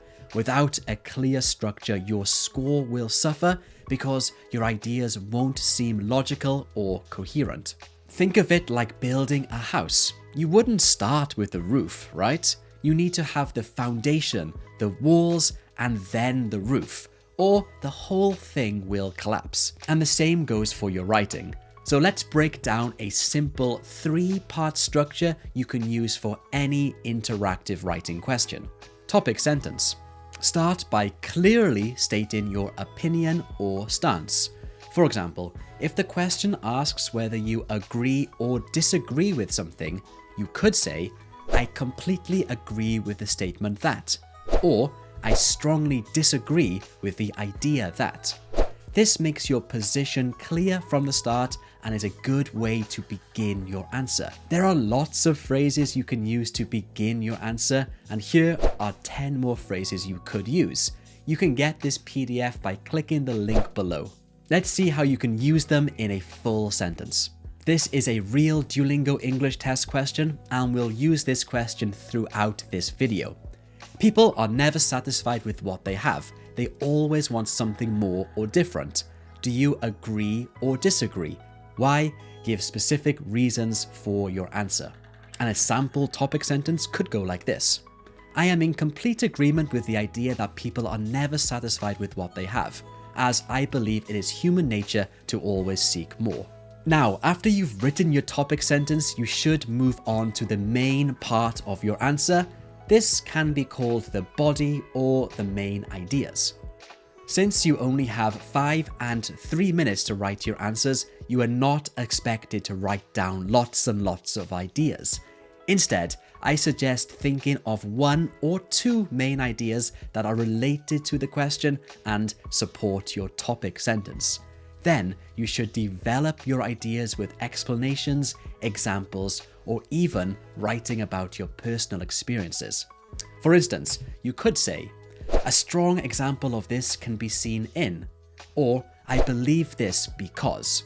And here are a bunch more phrases you can use. Again, let's see these in a full sentence based on the earlier Duolingo test question. Firstly, people often want more because they tend to compare themselves to others. For instance, even if someone has a good job and a nice home, seeing others with higher paying jobs or more expensive possessions can make them feel dissatisfied and want more. Another reason people are rarely satisfied is that achieving one goal often leads to setting higher goals. Personally, after I bought my first car, I was happy at first, but soon after, I wanted a more expensive model, which shows how quickly satisfaction fades. Okay, now moving on to the last part of your answer, which is of course your concluding sentence. You should try to wrap things up with a short concluding sentence that restates your main point but uses different words. For example, you might say, "In summary, it's clear that." This reinforces your position and shows off your vocabulary. And here is an example in a full sentence. In conclusion, people naturally want more because they are always looking to improve and reach new goals, which makes it hard to ever feel fully satisfied. Okay, moving on to tip number 2, use higher level vocabulary. On interactive writing, it's helpful to step up your vocabulary from using everyday words to more academic ones. And if your test is coming soon, a quick way to level up your vocabulary is by swapping out basic words for more advanced ones with similar meanings. For example, instead of saying important, try crucial, significant, or vital. Instead of problem, you could say challenge, issue, or obstacle. And for phrases like "I think," you could say "in my opinion," or "it could be argued that." Using more advanced words will help demonstrate your lexical diversity and lexical sophistication, which, as you can see right here, are on the scoring criteria. Here's a bunch more words you can use. And just a reminder, you can get this PDF by clicking the link in the video description. Okay, moving on to tip number 3, manage your time. So this one is a very important one for all of the questions on the Duolingo English test, but especially for interactive writing. You shouldn't forget that you only have a short amount of time to write your answer, so every second counts. It is very easy to get caught up trying to make everything perfect and then simply running out of time. That's bad, so don't let that happen to you. So here are 3 steps to help you stay on track. Step 1, during the preparation. You'll have time to read the question before you begin writing, so quickly come up with 1 or 2 main ideas and mentally organize them using the structure we discussed. Remember, you are not allowed to use a pen or paper during this exam, so keep your plan and your ideas in your head. Step 2, when writing. I don't recommend writing for the full 5 minutes. Instead, aim to stop a bit early and leave about a minute to go back and proofread your answer. Catching and fixing small mistakes can instantly boost your score, and in my opinion, it's a lot better than using your remaining seconds to write 1 more sentence. Step 3, for the follow-up question. Apply the same strategy here. Write for about 2.5 minutes and then spend the remaining time double checking your answer to make sure it's looking good. Now that we've talked about strategies for structuring your answers and improving your vocabulary, let's talk about your mindset. A strong mindset can make a big difference on test day, so here are a few tips to help you stay calm, focused, and confident during your Duolingo English test. Don't try to overcomplicate your sentences or answers just to sound more advanced. Clear and simple sentences are much better than long ones full of mistakes. So focus on what you know and aim for clear communication. Before you take the test, make sure you're fully prepared by practicing often and learning different strategies. I teach a lot of strategies in my videos, so go through as many as you can, watch them, and learn about the different ways to answer the questions on the Duolingo English test. Stay grounded. Of course, it's normal to feel pressure or stressed out during any test, but try to stay calm because this will help you think more clearly. Trust your preparation and approach each question confidently. If you feel nervous, try to ground yourself physically. Take a sip of water, have a deep breath, hold onto your seat, anything to gather your thoughts and relax. These small actions will help you to stay focused and steady during the test. And there you have it. By focusing on structure, vocabulary, and time management, you'll be well on your way to improving your score on the interactive writing question on the Duolingo English test. Now, I recommend you watch this video right here because it will help you with another tricky question on the exam. It's called Listen Then Speak, and it is a tricky one, so this video will be helpful. I'll see you here right now. Hi friends, welcome to this Duolingo English Test speaking lesson. In today's lesson, we're going to take a look at the describe a photo through speaking question type. This question type is so important because it contributes heavily to your production subscore, and I know a lot of you want to get a good score in production. So in this video, I'm going to show you how to describe a photo well through speaking. But before we begin that, if you're new to this channel, hi, I'm teacher Luke from DETready.com. If you're looking for more tools to study for the Duolingo English test, I recommend you visit our website. That's DETready.com. Okay, anyway, back to this lesson. Describing a photo is not an easy thing to do in English, so I think this video is going to be so helpful. So what type of photos might you get for this question? Let's take a look at some sample ones now. There are many different types of photos on this test. Some might look like this one, or this one.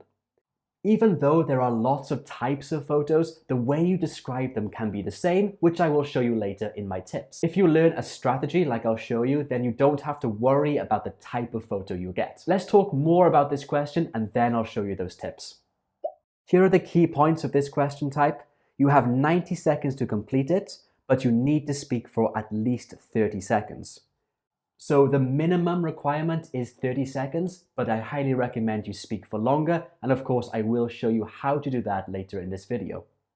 For this question type, you have 20 seconds to prepare. Luckily, you can see the photo while speaking, so you don't have to memorize it or anything like that. And it's important to know that you cannot re-record your answer. You only have one chance to do this correctly, and it contributes to your production and conversation subscores. So those are the key points. The important ones are that you need to speak for over 30 seconds and that you cannot re-record your answer. Remember, you only have one chance at this. If you make a mistake, just continue. Don't start over again. Now let's take a look at the scoring criteria for this question type, and there are 4 main categories you need to be aware of. The first category is content. Basically, how well do you describe the photo? Next is grammar and vocabulary. Duolingo are looking for the level and variety of your grammatical structures and your vocabulary. Next is fluency, and in the Duolingo official guidebook, they say that fluency is how long you can talk for in a limited time. And lastly, we have pronunciation, which is how clearly you can speak. Knowing how you're scored is so important because now you can tailor your answers around this scoring criteria. Remember, you should describe the photo as well as you can, use a variety of grammar and vocabulary, use clear pronunciation, and speak for as long as you can. If you do all 4 of those things, you'll score very high for this question type. But now let's go into some specifics. How can you score well on this question type based on this criteria? Well, I have 5 tips for you to help you score better, and each tip is equally important, so watch this video all the way to the end from now. It will help you a lot when you do this question on the Duolingo English test. And the first tip is to help you score better on content, and the tip is don't label. So what do I mean by labeling? Well, if you look at this photograph here, if a student just labeled the photograph, then the answer would be something like this. It's a coffee shop. I see a barista. There are lots of shelves and there is one chair. If you just label the photo like I did here as an example, then you won't score high for content or grammar and vocabulary. Why? Well, you're not describing the picture fully, you're just labeling what is in it, and you're only using simple grammatical structures. So don't do that. Instead, you want to describe using descriptive language. That way you'll describe the photo better and you'll use more complex grammar and vocabulary, both of which will help you get a really good score for this question type. And here's a better example of that. This is a photo of a stylish and modern coffee shop. Behind the counter, there are several shelves that have been hung on the wall with plants, bags of coffee, and other items placed on them. An empty wooden chair is facing the counter on the left of the photo. So this example has lots of descriptive language. These words and phrases in red are what we would consider descriptive language. Things like adjectives, prepositions, and extra information to describe the photo well. It's important to remember that to get a really good score for this question, you need to use descriptive language in your answer, like in this example here. Don't just label it. If you label, you will not get a good score for this question type. Of course, describing a photo in this much detail is not easy, so you do need to practice this a lot. On top of practicing, my other tips in this video will help you a lot. So let's move on to tip number 2, which is to learn some introductory statements. Sometimes the hardest thing to do when you're answering a speaking question is actually to begin speaking. A lot of students get stuck because they don't know how to begin. So learning some introductory statements, basically sentences to introduce your answer, will be really helpful. And I have 5 for you here. You can say, this is a picture of. This photo shows. In this image there are. Or you can use more adjectives in your answer. For example, this is a stunning photograph of. You can change stunning with another adjective, like beautiful. You can also say, in this photo I can see. So here are some examples. This is a photograph of a stylish coffee shop with a barista working behind the counter. This is an image of a young girl riding a horse down a country lane. This is a photo of a highway that leads to a big urban city. And notice in these examples that we use the present simple or present continuous when describing a photo. So you've given your first sentence, that's great, but now you need to go into detail. And one good way to do that is to describe the location of things in the photo. Basically, talking about where things are in the photograph. And this is a great way to go into detail for your answer. So let's look at how you can do that now. Tip 3, what is where? And there are some ways to do this. You might want to start from left to right, or right to left, top to bottom, or bottom to top, far to near, or near to far. If you go in a logical order and stick to it, then describing where things are located in a photo becomes a lot easier. And you should also use prepositional phrases for this. To the left, to the right, on top of, above, at the top, in the center or in the middle, in the corner, at the bottom, under, beneath, underneath, or below. Here are a bunch of extra different ones you can use as well. Using these types of phrases when describing a photo will be great because you'll describe the photo in lots of detail. That'll get you a good score for content, and also you'll get a good score for vocabulary, because if you use these phrases well, then you'll have a diverse set of vocabulary in your answer, and that's what Duolingo want to see. Let me show you how to use these in a sample answer. Behind the counter, there are several shelves that have been hung on the wall with plants, bags of coffee, and other items placed on them. In front of the shelves, a barista is hard at work, probably making a cup of coffee. The menu is written on the tall blackboard, which is to the left of the barista. Also, on the right side of the photo, there's a large coffee machine, and next to it, there are 3 other machines that are used to make coffee.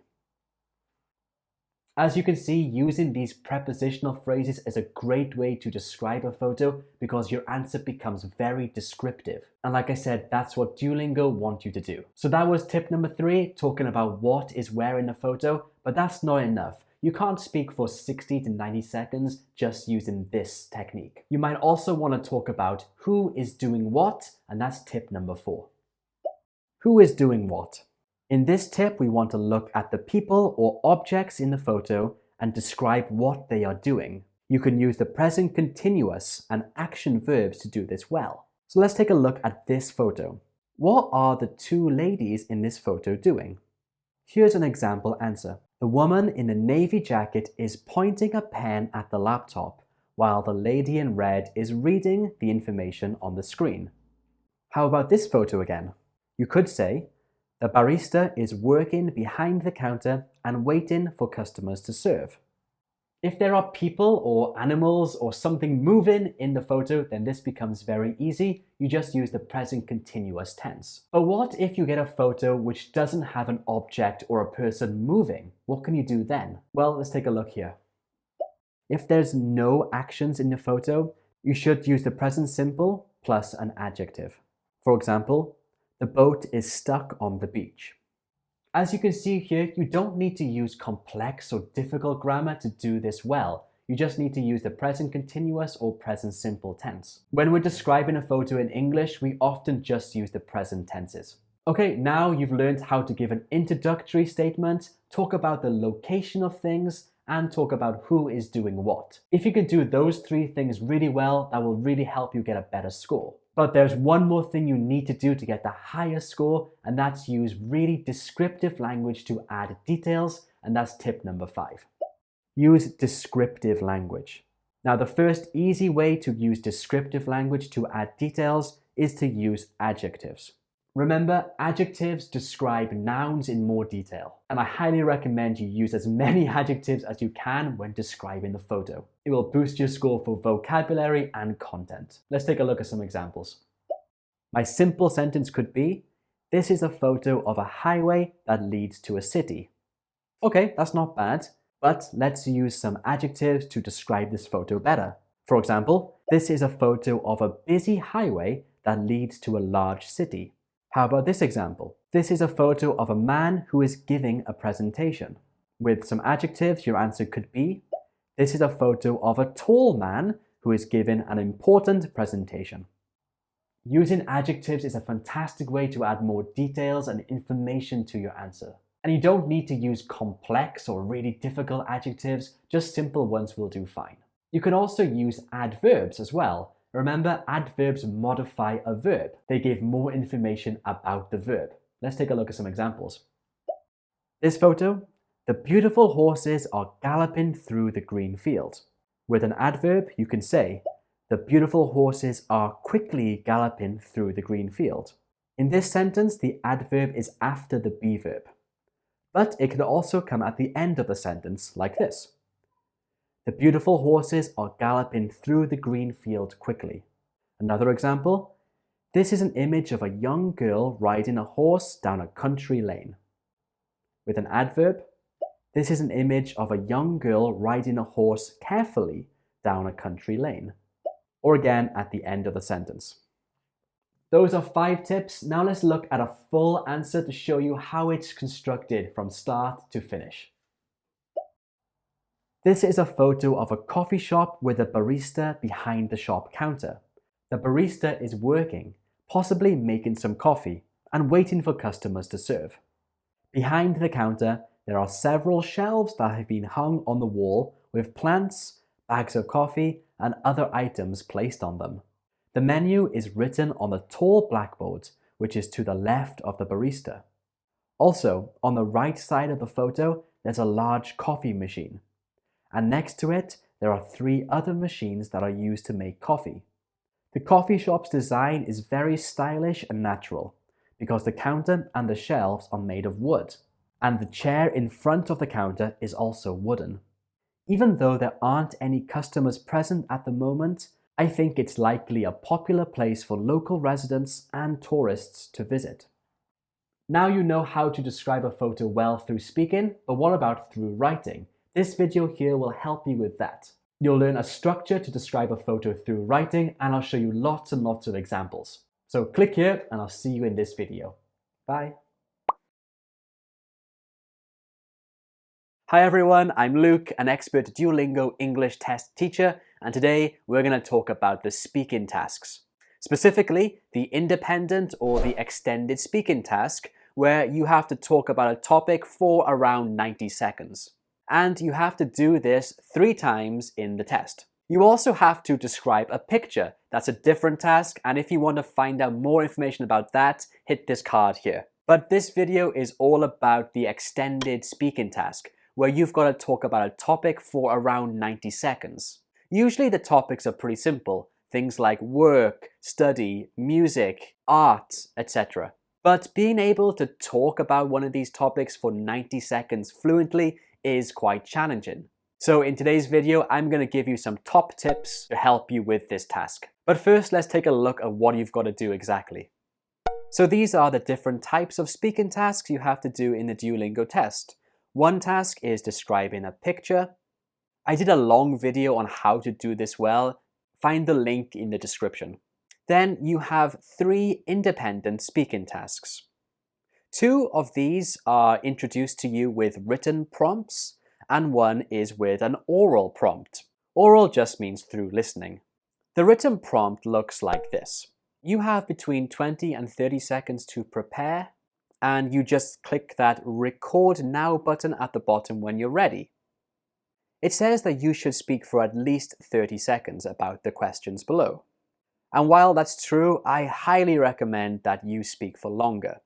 So in this task, you actually have 90 seconds to answer this question, and like I mentioned, I strongly recommend that you speak for at least 80 seconds. Because at the end of the day, this is an English test where you're supposed to show off your English. So the more you talk, the more chance you have to use better vocabulary or advanced grammatical structures, both of which will help you with your overall score. So definitely keep this in mind. Try to speak for at least 80 seconds. So when you're here, after 30 seconds, this next box in the corner will light up, so you can click that as soon as you've finished. So that was the written prompt, but you also have an oral prompt. This is a lot harder. So what happens here is that you actually get given a question or a prompt through listening. So you have to listen and respond correctly to the question you hear. Of course, this tests both your listening and speaking skills. Again, for this task, you have 90 seconds to speak. And you can replay the question up to 3 times. So if you want to listen to it again, just click this speaker button. But remember, you only have 3 times to do this. And when you've answered the question fully, just click next and you can go on to the next question. So just to remind you, you have 3 extended speaking tasks in this test, 2 with a written prompt and 1 with an oral prompt. But the way you answer should be the same. The oral prompt is just there to test your listening skills and to check how well you respond to a listening question. Okay, so now let's take a look at my top tips for answering this task in the best way possible. Okay, my top tip number 1 is to answer the prompts. So on test day, when you're doing this task, you'll get a prompt like this. Talk about a book you recently read. This is the main topic. And then you'll have 4 questions to guide you through your answer. I highly recommend that you go through all of these questions, because talking for 90 seconds without these prompts can be very challenging. So you can just simply go question to question to question to question and answering them with lots of detail, and that should take you to 90 seconds. I've seen a lot of teachers talking about these prompts and how students should just ignore them and talk about their own story, but to be honest, I think it's much easier just to answer these questions. So I know that's a really simple tip, but sometimes the simple tips are the best. So be sure to answer those prompts. Tip number 2 is to remember to always answer the questions, but then expand on your answer. Again, remember that this is an English proficiency test, so you have to show off your English. So you shouldn't just answer the question in a simple way, you should answer and expand. So how can you expand? Well, you can elaborate, that means talk more about your answer. You can give your opinion, or you can give someone else's opinion, and you can also give some examples. So I know this is another simple tip, but you'd be surprised how many students just give a simple answer, and they think that's enough, but it's not. Remember, you always have to give a simple answer, but then expand on it. Because you want to show the examiner, or in this case the computer, that you're really good at English. So remember, answer and expand. Answer and expand. So let me show you an example. So let's say this is our topic. Talk about a book that you read recently. And the prompts are, what was the title? What was it about? How did you first hear of it? What did you like or dislike about it? So for the first question, what was the title? This is an example of how you can answer a simple question like this, but expand on your answer to show off your English. So this is my example. A book that I've read recently, which really inspired me, was called Surely You're Joking, Mr. Feynman, by the famous physicist Dr. Feynman. This book is a collection of personal stories, both hilarious and thought-provoking, from Dr. Feynman's life. So let's take a look at this. The question, what was the title, is a really simple question, and a very simple answer would just be, a book that I've read recently was called Surely You're Joking, Mr. Feynman. If I just stop there, I'm only answering the question, but I'm not elaborating. So as you can see in this example, all of the parts in green are the parts which I elaborated. Remember, elaborate means to give more information. So the parts that I elaborated, I said, which really inspired me. And then I added a little bit more detail about the book. So this is a very simple way to elaborate about this topic, the book. You can talk about the author, or about the genre of the book, and what were your reactions to the book. So this is a good way of expanding the simple question, what was the title? Now let's take a look at the second question, which is, what was it about? So this is also an example answer, and again I elaborated. So let me show you. This book is mainly about all the life lessons that Dr. Feynman learned in his amazing life. For instance, do things that you love as best as you can. As this book is a collection of stories from his life rather than a novel, it doesn't really have a plot. Each chapter covers one important part of his life, such as his time at university or the time when he met Albert Einstein, which, in my opinion, was the most fascinating chapter. So in this section, in order to elaborate, I gave examples. I said, for instance, do things that you love as best as you can. And at the bottom, I said, such as his time at university or the time when he met Albert Einstein. So here, such as provides examples to what I said earlier. Each chapter covers one important part of his life. So as you can see from these two, adding examples is a great and easy way to elaborate. Then the last part, which is in purple, is a way to elaborate by showing your opinion. There are lots of different phrases you can use to share your opinion. In my opinion is the simplest one, but you could also say, as far as I'm concerned, or in my point of view. These are just some examples. So I hope this showed you some good ways to expand on your simple answers. Now let's take a look at tip number 3, which is transition words. Using transition words will help your answer to sound more fluent and more coherent. And there are lots of different transition words you can use. If you want to move on to the next question, it's a good idea to use one of these transition words. You can say, okay, turn into the next question. Moving on to question 3. Or, as for question 3.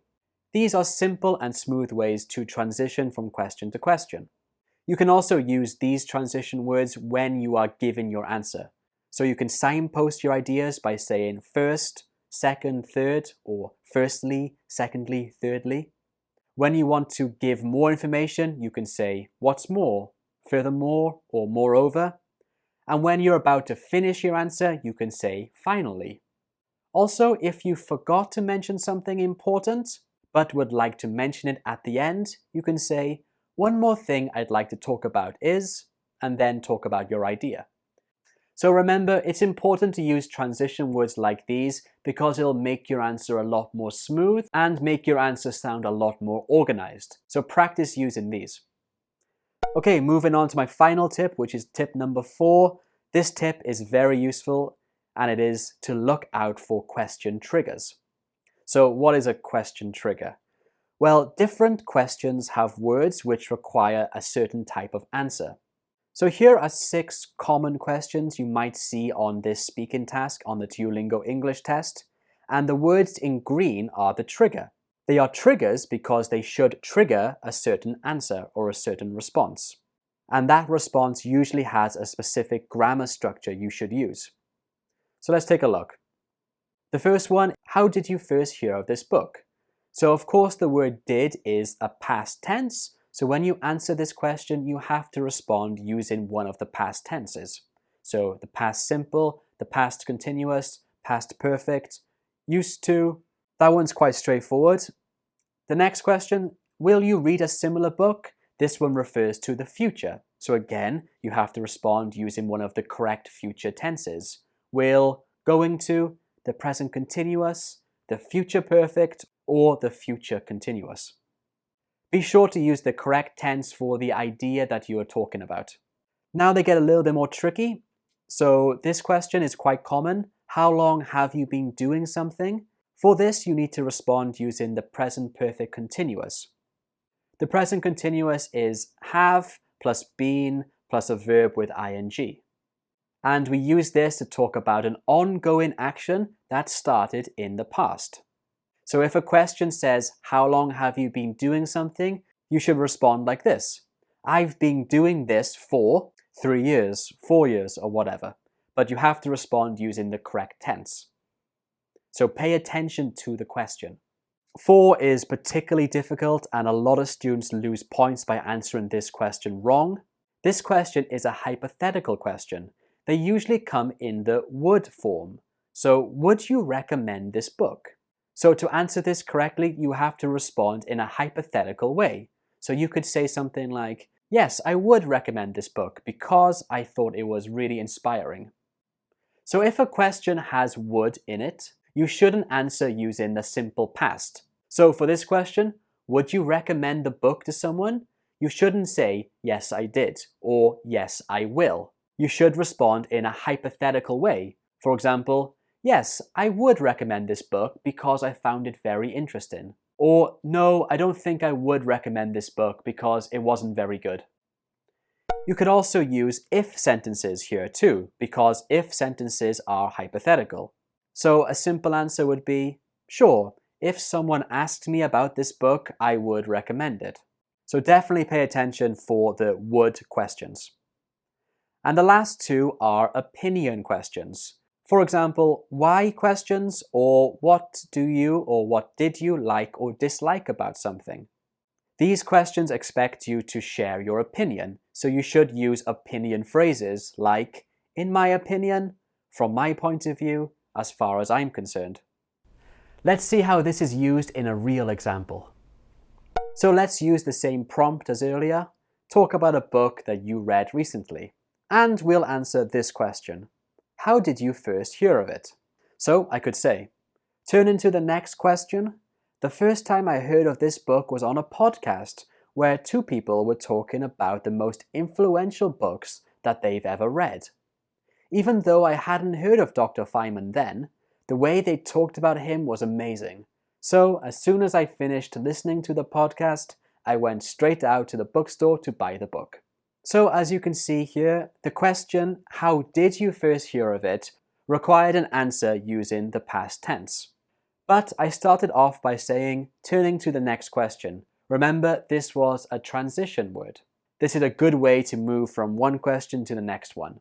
And then throughout my answer, I used the different past tenses. Heard is a simple past tense. Were talking about is the past continuous. Hadn't heard was the past perfect. And talked, finished, and went are the past simple. Definitely practice using all the different past tenses in a story like this because it'll help you get a higher score in grammatical accuracy and complexity. Okay, so those were some of my top tips for answering the 90-second extended speaking on the Duolingo English test. Just to remind you, they were answer the prompts, answer and expand, use transition words, and look out for question triggers. And now it's your turn. I'm going to give you a question prompt and 90 seconds to answer. This is a real question from the Duolingo English test. Definitely try to answer this question through speaking for 90 seconds, but if you want me to give you some feedback, write your answer below in the comments and I'll check. Okay, are you ready? Let's go.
So how did you find that? 90 seconds is quite long, isn't it? But I hope my top tips helped you to answer this question fluently and with a lot more information in order to help you get a better score. Okay, and that's it from me today. Thank you for watching. I hope this was helpful and I'll see you next time.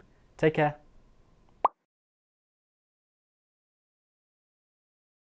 Hi friends, I'm Teacher Luke, and recently a lot of you have been reaching out to me to get help with some of the more challenging question types on the Duolingo English test, so I'm here to help you with those. This is the first of a 4-part series where I'm going to dive into some practical tips and strategies to help you ace the toughest questions on the Duolingo English test and, of course, boost your overall score. The first challenging question type we're going to cover is called Listen, Then Speak. It looks like this on the test. Discuss some tips for a successful negotiation. So why is Listen, Then Speak so challenging? Well, it's a speaking question and you have to speak for 90 seconds, which of course is tough on its own. But beyond that, this question also tests your listening skills. You have to listen to the question prompt and understand it before you begin speaking. For this question type, you will not see the question written down. You have to understand it fully through listening. And to make it even more challenging, you'll get this question type twice on the exam, so it's a really important one to master. All of these factors make the Listen, Then Speak question type one of the most daunting on the test for a lot of test takers. So if you're one of the people who find it difficult, don't worry, I've got you covered. Because in this video, I'm going to go over 3 reasons why so many test takers struggle with this question type. And of course, I will share some strategies to help you overcome these challenges. Okay, well, let's get right to it. Not understanding the question. The first common pitfall is failing to understand the question prompt. Remember, for this speaking question, you can only listen to the prompt. You will not see it written down, which means you need to understand it fully just through listening. And this can be a sticking point for many test takers. So what can you do to overcome it? Firstly, you should know that you are allowed to listen to the question prompt up to 3 times. So definitely take advantage of that. On the first attempt, you should try to understand as much as you can. But if you found it too difficult, on the second and third attempts, just focus on catching the topic words or the content words. Basically, even if you don't understand everything, if you're able to identify the key topic, you can still try to give an answer about the topic in general, which is not perfect, but it's better than not speaking at all. Let's try this example from the DET practice test. Talk about environmental pollution in the place where you live. What causes it, and what are the effects? How can it be controlled? Were you able to understand the entire question? Well, if you were not, try again and try to catch the main topic, and come back and tell me what it was. Talk about environmental pollution in the place where you live. What causes it, and what are the effects? How can it be controlled?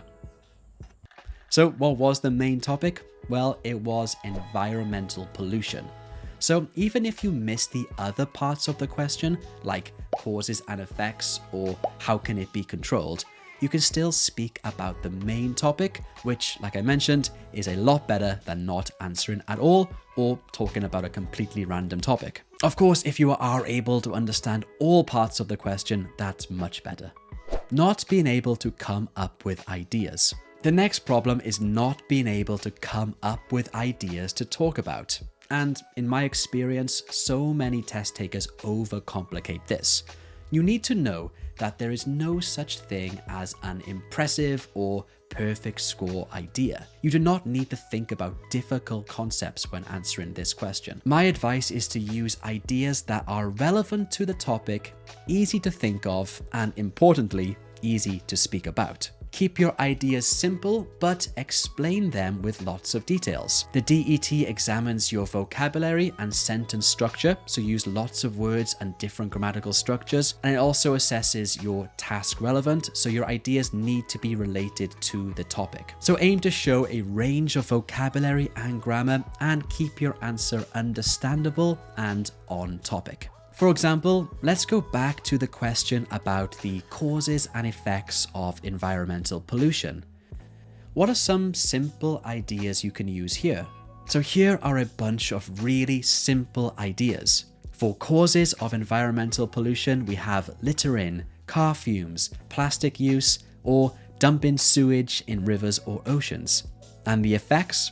Dirty streets, air pollution, ocean or river pollution, and harm to animals and plants. These are pretty simple ideas, right? There's nothing complex here. Your ideas in your answers do not need to be complex. Let me show you a quick answer. I live in the UK and sewage is one of the main environmental issues we have. Sewage is often released into the oceans, which of course has several negative effects. For example, people are often advised not to go into the sea because the water is contaminated and simply unsafe for activities like swimming or surfing. So remember to keep your ideas simple. Now, once you've got your simple ideas, there is another issue that a lot of test takers come across, and that is not being able to speak for long enough. A lot of test takers struggle to speak for the full 90 seconds. So if that's you, here are a few tricks to help. Firstly, you can talk about your ideas in the present, past, and future. This will obviously help you to speak for longer, but it will also demonstrate your ability to use different grammatical tenses. So this is the same question we looked at earlier, and now I will answer it using this past, present, and future approach. In my city, people tend to litter a lot, which does lead to more waste and environmental pollution. As a result, the streets are often covered with trash, making the environment look messy and unpleasant. Here I'm talking about the present, but we can expand this by adding, when I was younger, people seemed to care more about our city and didn't litter as much as they do now. I hope that soon the government will create stricter laws to stop littering and reduce overall pollution. Of course, these are just examples, and you should try to expand and speak for longer about each of these points. Another strategy is to tell a personal story, because sharing a personal experience is an easier way to speak for longer because you don't have to think of any complex concepts. You're simply just recounting a story you already know. For example, in my city, people do tend to litter a lot, which does lead to more waste and environmental pollution. And as a result, the streets are often covered with trash, which makes the whole environment look messy and simply just unpleasant. I actually have a personal memory related to this. I remember when I was younger, maybe 6 or 7 years old, I threw an empty water bottle out of my dad's car window, and my dad saw me and he was absolutely furious and just expressed how disappointed he was in me. I remember feeling really ashamed at that moment, and it made me realize the importance of keeping my city clean, and since then, I've been much more conscious about not littering. Okay, so of course strategies like this are super important, but another important thing to consider is your mindset. So let's take a look at some mindset strategies right now. 1. Focus on fluency, not perfection. For this and all the speaking questions, don't worry too much about making mistakes. Rather, focus on speaking fluently and clearly. Remember, minor errors won't matter as much if you maintain good fluency and coherence. 2. Don't memorize. Please, please, please stop trying to memorize your answer. This is simply just not allowed on the exam, and your exam might not get certified. Instead, try to speak naturally and share your real thoughts and opinions. This will make your answers sound a lot more authentic and engaging. Okay, so far we've looked at different strategies to help you answer this listen then speak question type, and also mindset tips to get you ready. Now you need to practice. So if you look down here somewhere in the video description, you'll see a PDF I made which you can download completely for free with lots of listen then speak question types on there. This is an interactive PDF, so you can click the button and listen to the question. I recommend you go through each of the questions on there and speak for 90 seconds using the strategies we covered in this video. Another thing you need to do right now is click on this video right here, because it will help you with the speak about the photo question type, which of course is another speaking question on the Duolingo English test. So I'll see you here right now. Hi friends, I'm Teacher Luke and welcome back to another full Duolingo English practice test. This is practice test number 7 with the new format that was introduced in early 2024. But this practice test is a bit different than the other ones I've made because this one has extra difficult questions. So if you're looking to get a very high score on the Duolingo English test, let's say 120 or above, then this video is for you. Okay, we will start in just 1 second, but if you're new here, hi, I'm Teacher Luke from DETready.com. Do me a favor, hit that like button and subscribe. Doing those two things really does help me a lot. Okay then, well let's just jump right into this practice test. The first question type you'll see on the real DET is called read and select, the one where you have to decide whether a word is a real English word or not, this one right here. So on this practice test, we'll do the same. We'll start with this question type and then move on to the other ones. Okay, well, good luck on the test and I'll see you at the end of the video.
So that was read and select. It's the vocabulary question on the exam. How was it? Was it easy or was it difficult?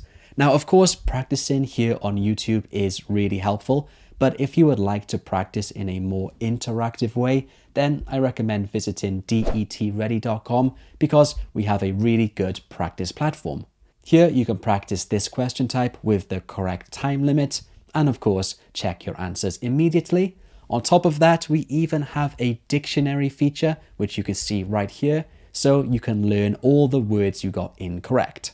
And of course, we have all of the other question types on there as well. You can find this by going to detready.com or clicking the link below in the video description. Anyway, let's just jump right back into this video. The next question type is called fill in the blanks.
The manager requested an immediate update on the project's current progress.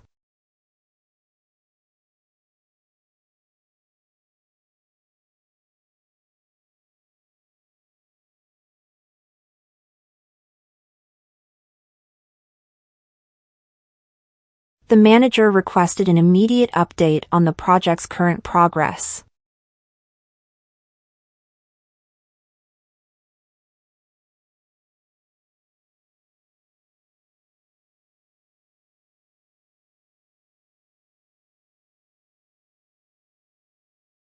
The manager requested an immediate update on the project's current progress.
The company aims to automate routine tasks to improve overall efficiency.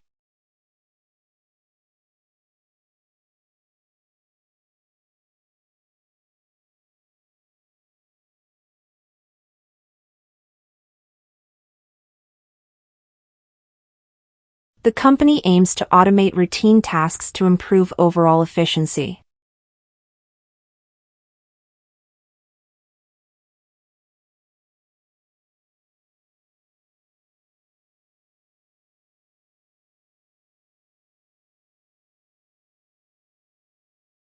The company aims to automate routine tasks to improve overall efficiency.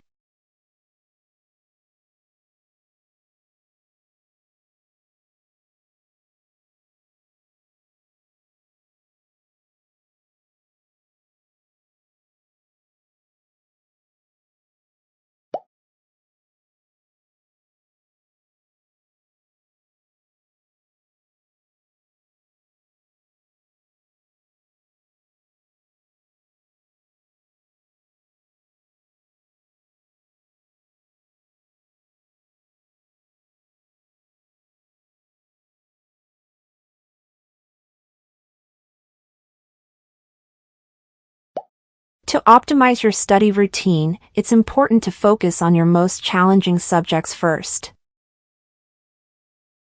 As team leader, he's accountable for meeting all project deadlines.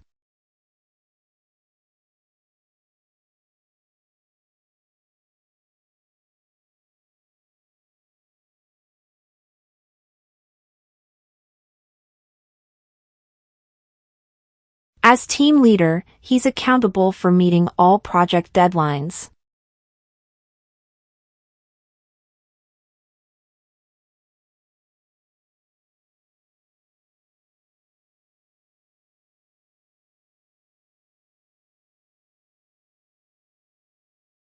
As team leader, he's accountable for meeting all project deadlines.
It's important to identify key problems before making any major decisions.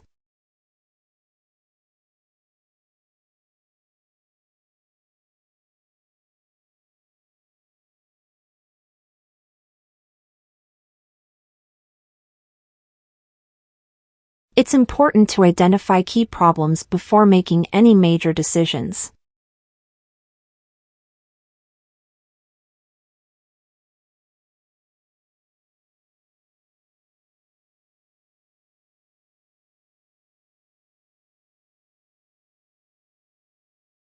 It's important to identify key problems before making any major decisions.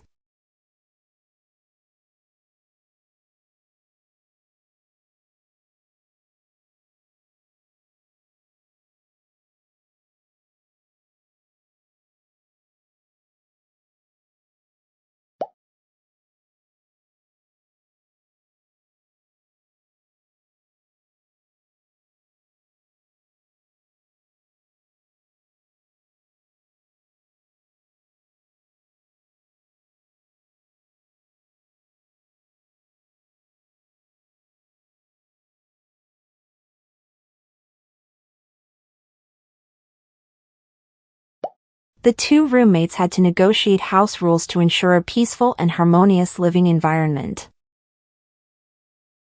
She is optimistic that the team will meet the upcoming deadline.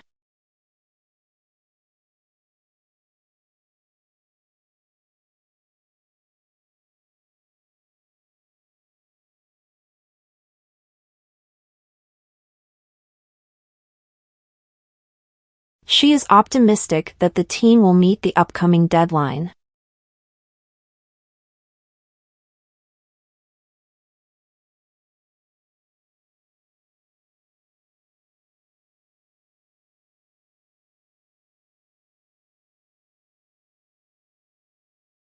She is optimistic that the team will meet the upcoming deadline.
Investors are careful about making big decisions in an unpredictable market.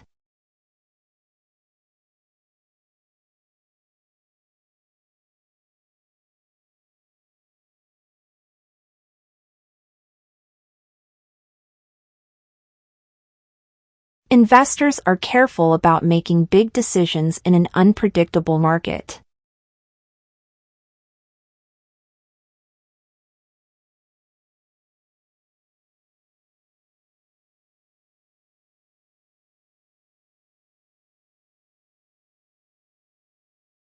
Investors are careful about making big decisions in an unpredictable market.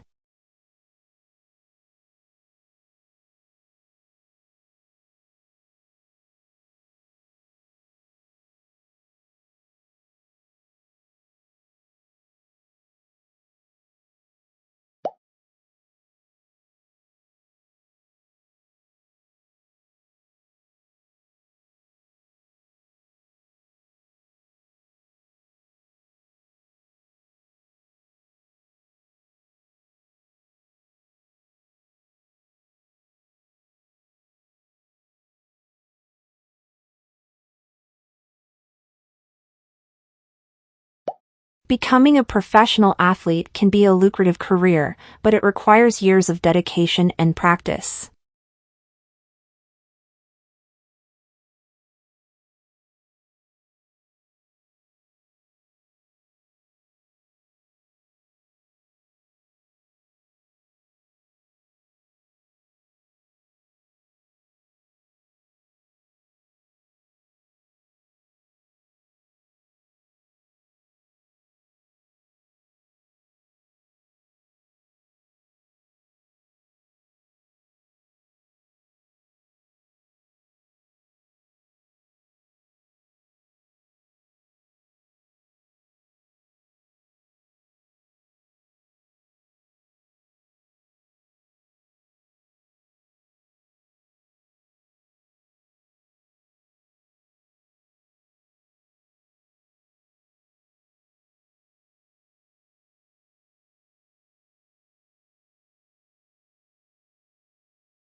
Her strategy for preparing for the exam involved breaking the material into manageable sections for daily review.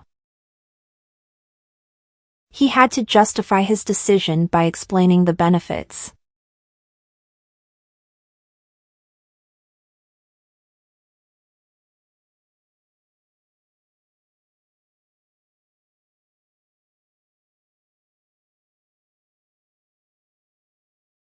He had to justify his decision by explaining the benefits.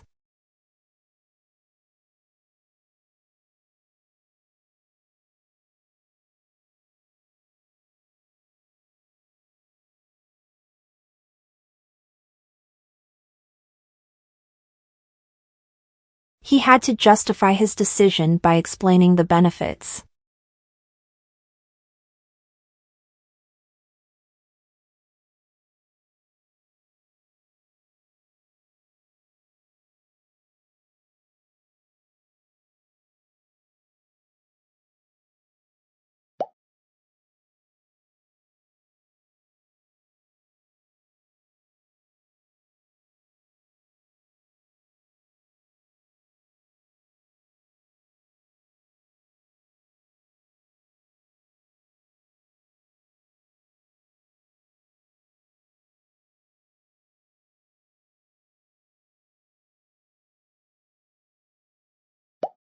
Parents should teach children to be accountable for their actions from a young age. We need to optimize our processes to reduce waste and save time.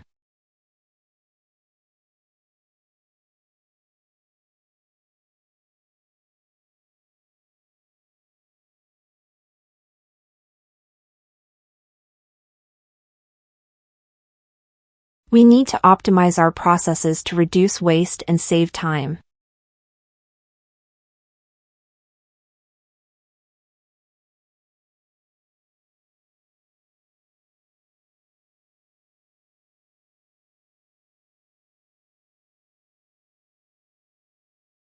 We need to optimize our processes to reduce waste and save time.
That sounds like a great idea. What do you think the main focus of our study group should be?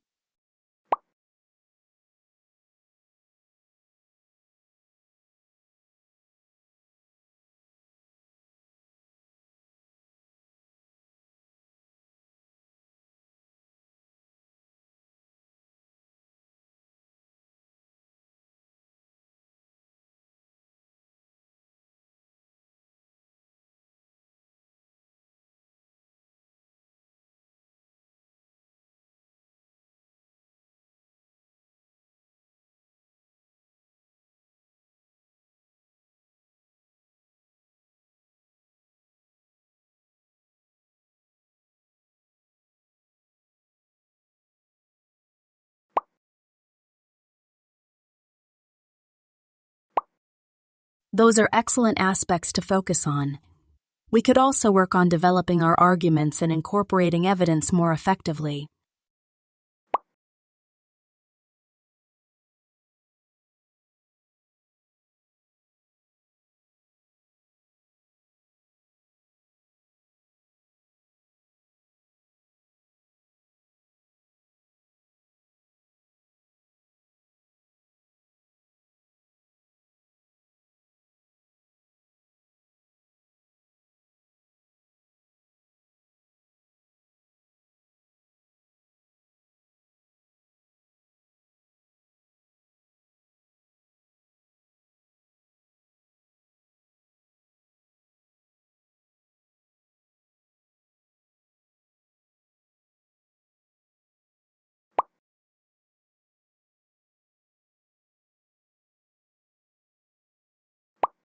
We could start each meeting by discussing specific writing challenges we're facing, then work together on exercises and share feedback on each other's writing.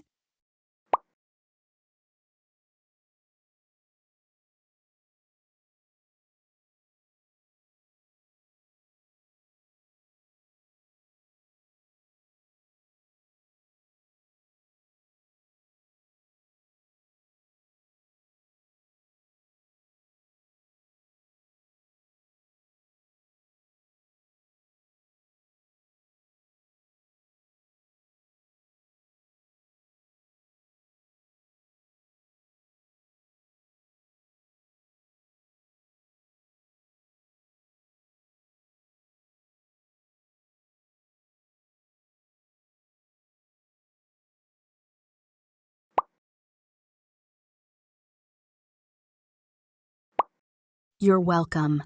I'm looking forward to our study group meetings. Don't hesitate to reach out if you need any help with planning or preparation.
In this image, you can see two massive white cruise ships sailing through a beautiful green valley, maybe in a Scandinavian country. The sea is surrounded by these tall, steep mountains, and there's a small coastal town up ahead where the ships are headed. One of the ships looks like it's already docked, while the other is slowly making its way toward the port. You can also spot a few smaller boats scattered around, but they look tiny compared to the huge cruise ships. In the background, there's a stunning mountain range with snow on the peaks, adding to the breathtaking view. The green valley and the white peaks create such a beautiful contrast, making the whole scene even more impressive.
Literature, music, and art have a huge influence on how people think and feel. Literature, for example, often challenges the way we see the world and can push for social change. Many books have highlighted important issues like racism or gender equality, encouraging people to think differently. Music is also powerful. Protest songs, for instance, have shaped public opinion during times of political unrest. A single song can make people see things in a new light. Art, whether it's painting, sculpture, or performance, can spark important conversations and raise awareness about key social issues. On a personal level, literature has greatly impacted me. Reading books from different cultures has expanded my perspective and made me more empathetic. I feel like I understand social issues better because of what I've read. Music also plays a big role in my life. Certain songs have helped me through difficult times by giving me comfort and motivation. Overall, art has shaped how I see the world and what I value. Discuss how shopping malls or markets can offer more than just stores. What features or events might make these places more lively and welcoming? Discuss how shopping malls or markets can offer more than just stores. What features or events might make these places more lively and welcoming? Discuss how shopping malls or markets can offer more than just stores. What features or events might make these places more lively and welcoming?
When considering the role of shopping malls and markets in our communities, it's evident that they can offer much more than just retail spaces.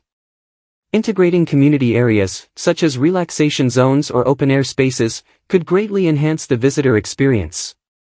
In addition, hosting events like live music, rotating art exhibitions, or theme-based market days could diversify the appeal of these spaces. Moreover, food courts could evolve to feature pop-up stalls from local chefs or monthly cuisine themes, turning a regular shopping trip into a culinary adventure.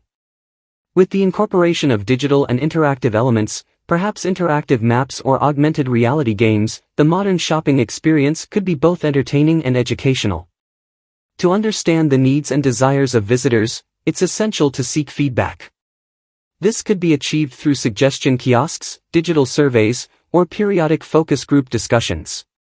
By actively engaging with the community and responding to their preferences, shopping malls and markets can be transformed into dynamic, multifunctional spaces that cater to a wide range of interests.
When I think back to my time in secondary school, I remember feeling like homework was just a waste of time because it didn't seem important.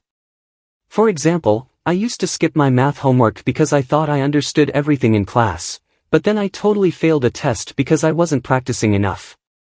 Another time, I ignored my English assignments and ended up struggling with an essay because I didn't review the material. I also remember a history project that I put off because it seemed too overwhelming, and when the due date came, I had to rush through it, resulting in a poor grade.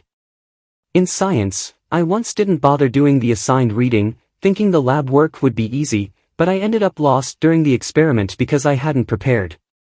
Another time, I was so focused on extracurricular activities that I didn't prioritize my homework, and it showed in my report card when I received lower grades across several subjects.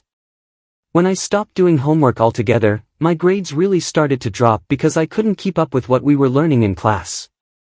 So now, I actually think homework can be really helpful, as long as it's relevant and not just busy work.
You just finished a full Duolingo English test with quite difficult questions. How was it? Was it easy or was it difficult? Write your comments below and let me know.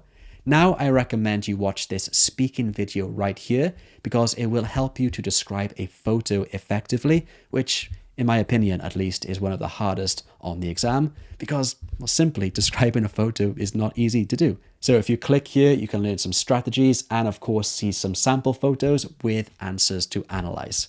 Okay, I'll see you here right now.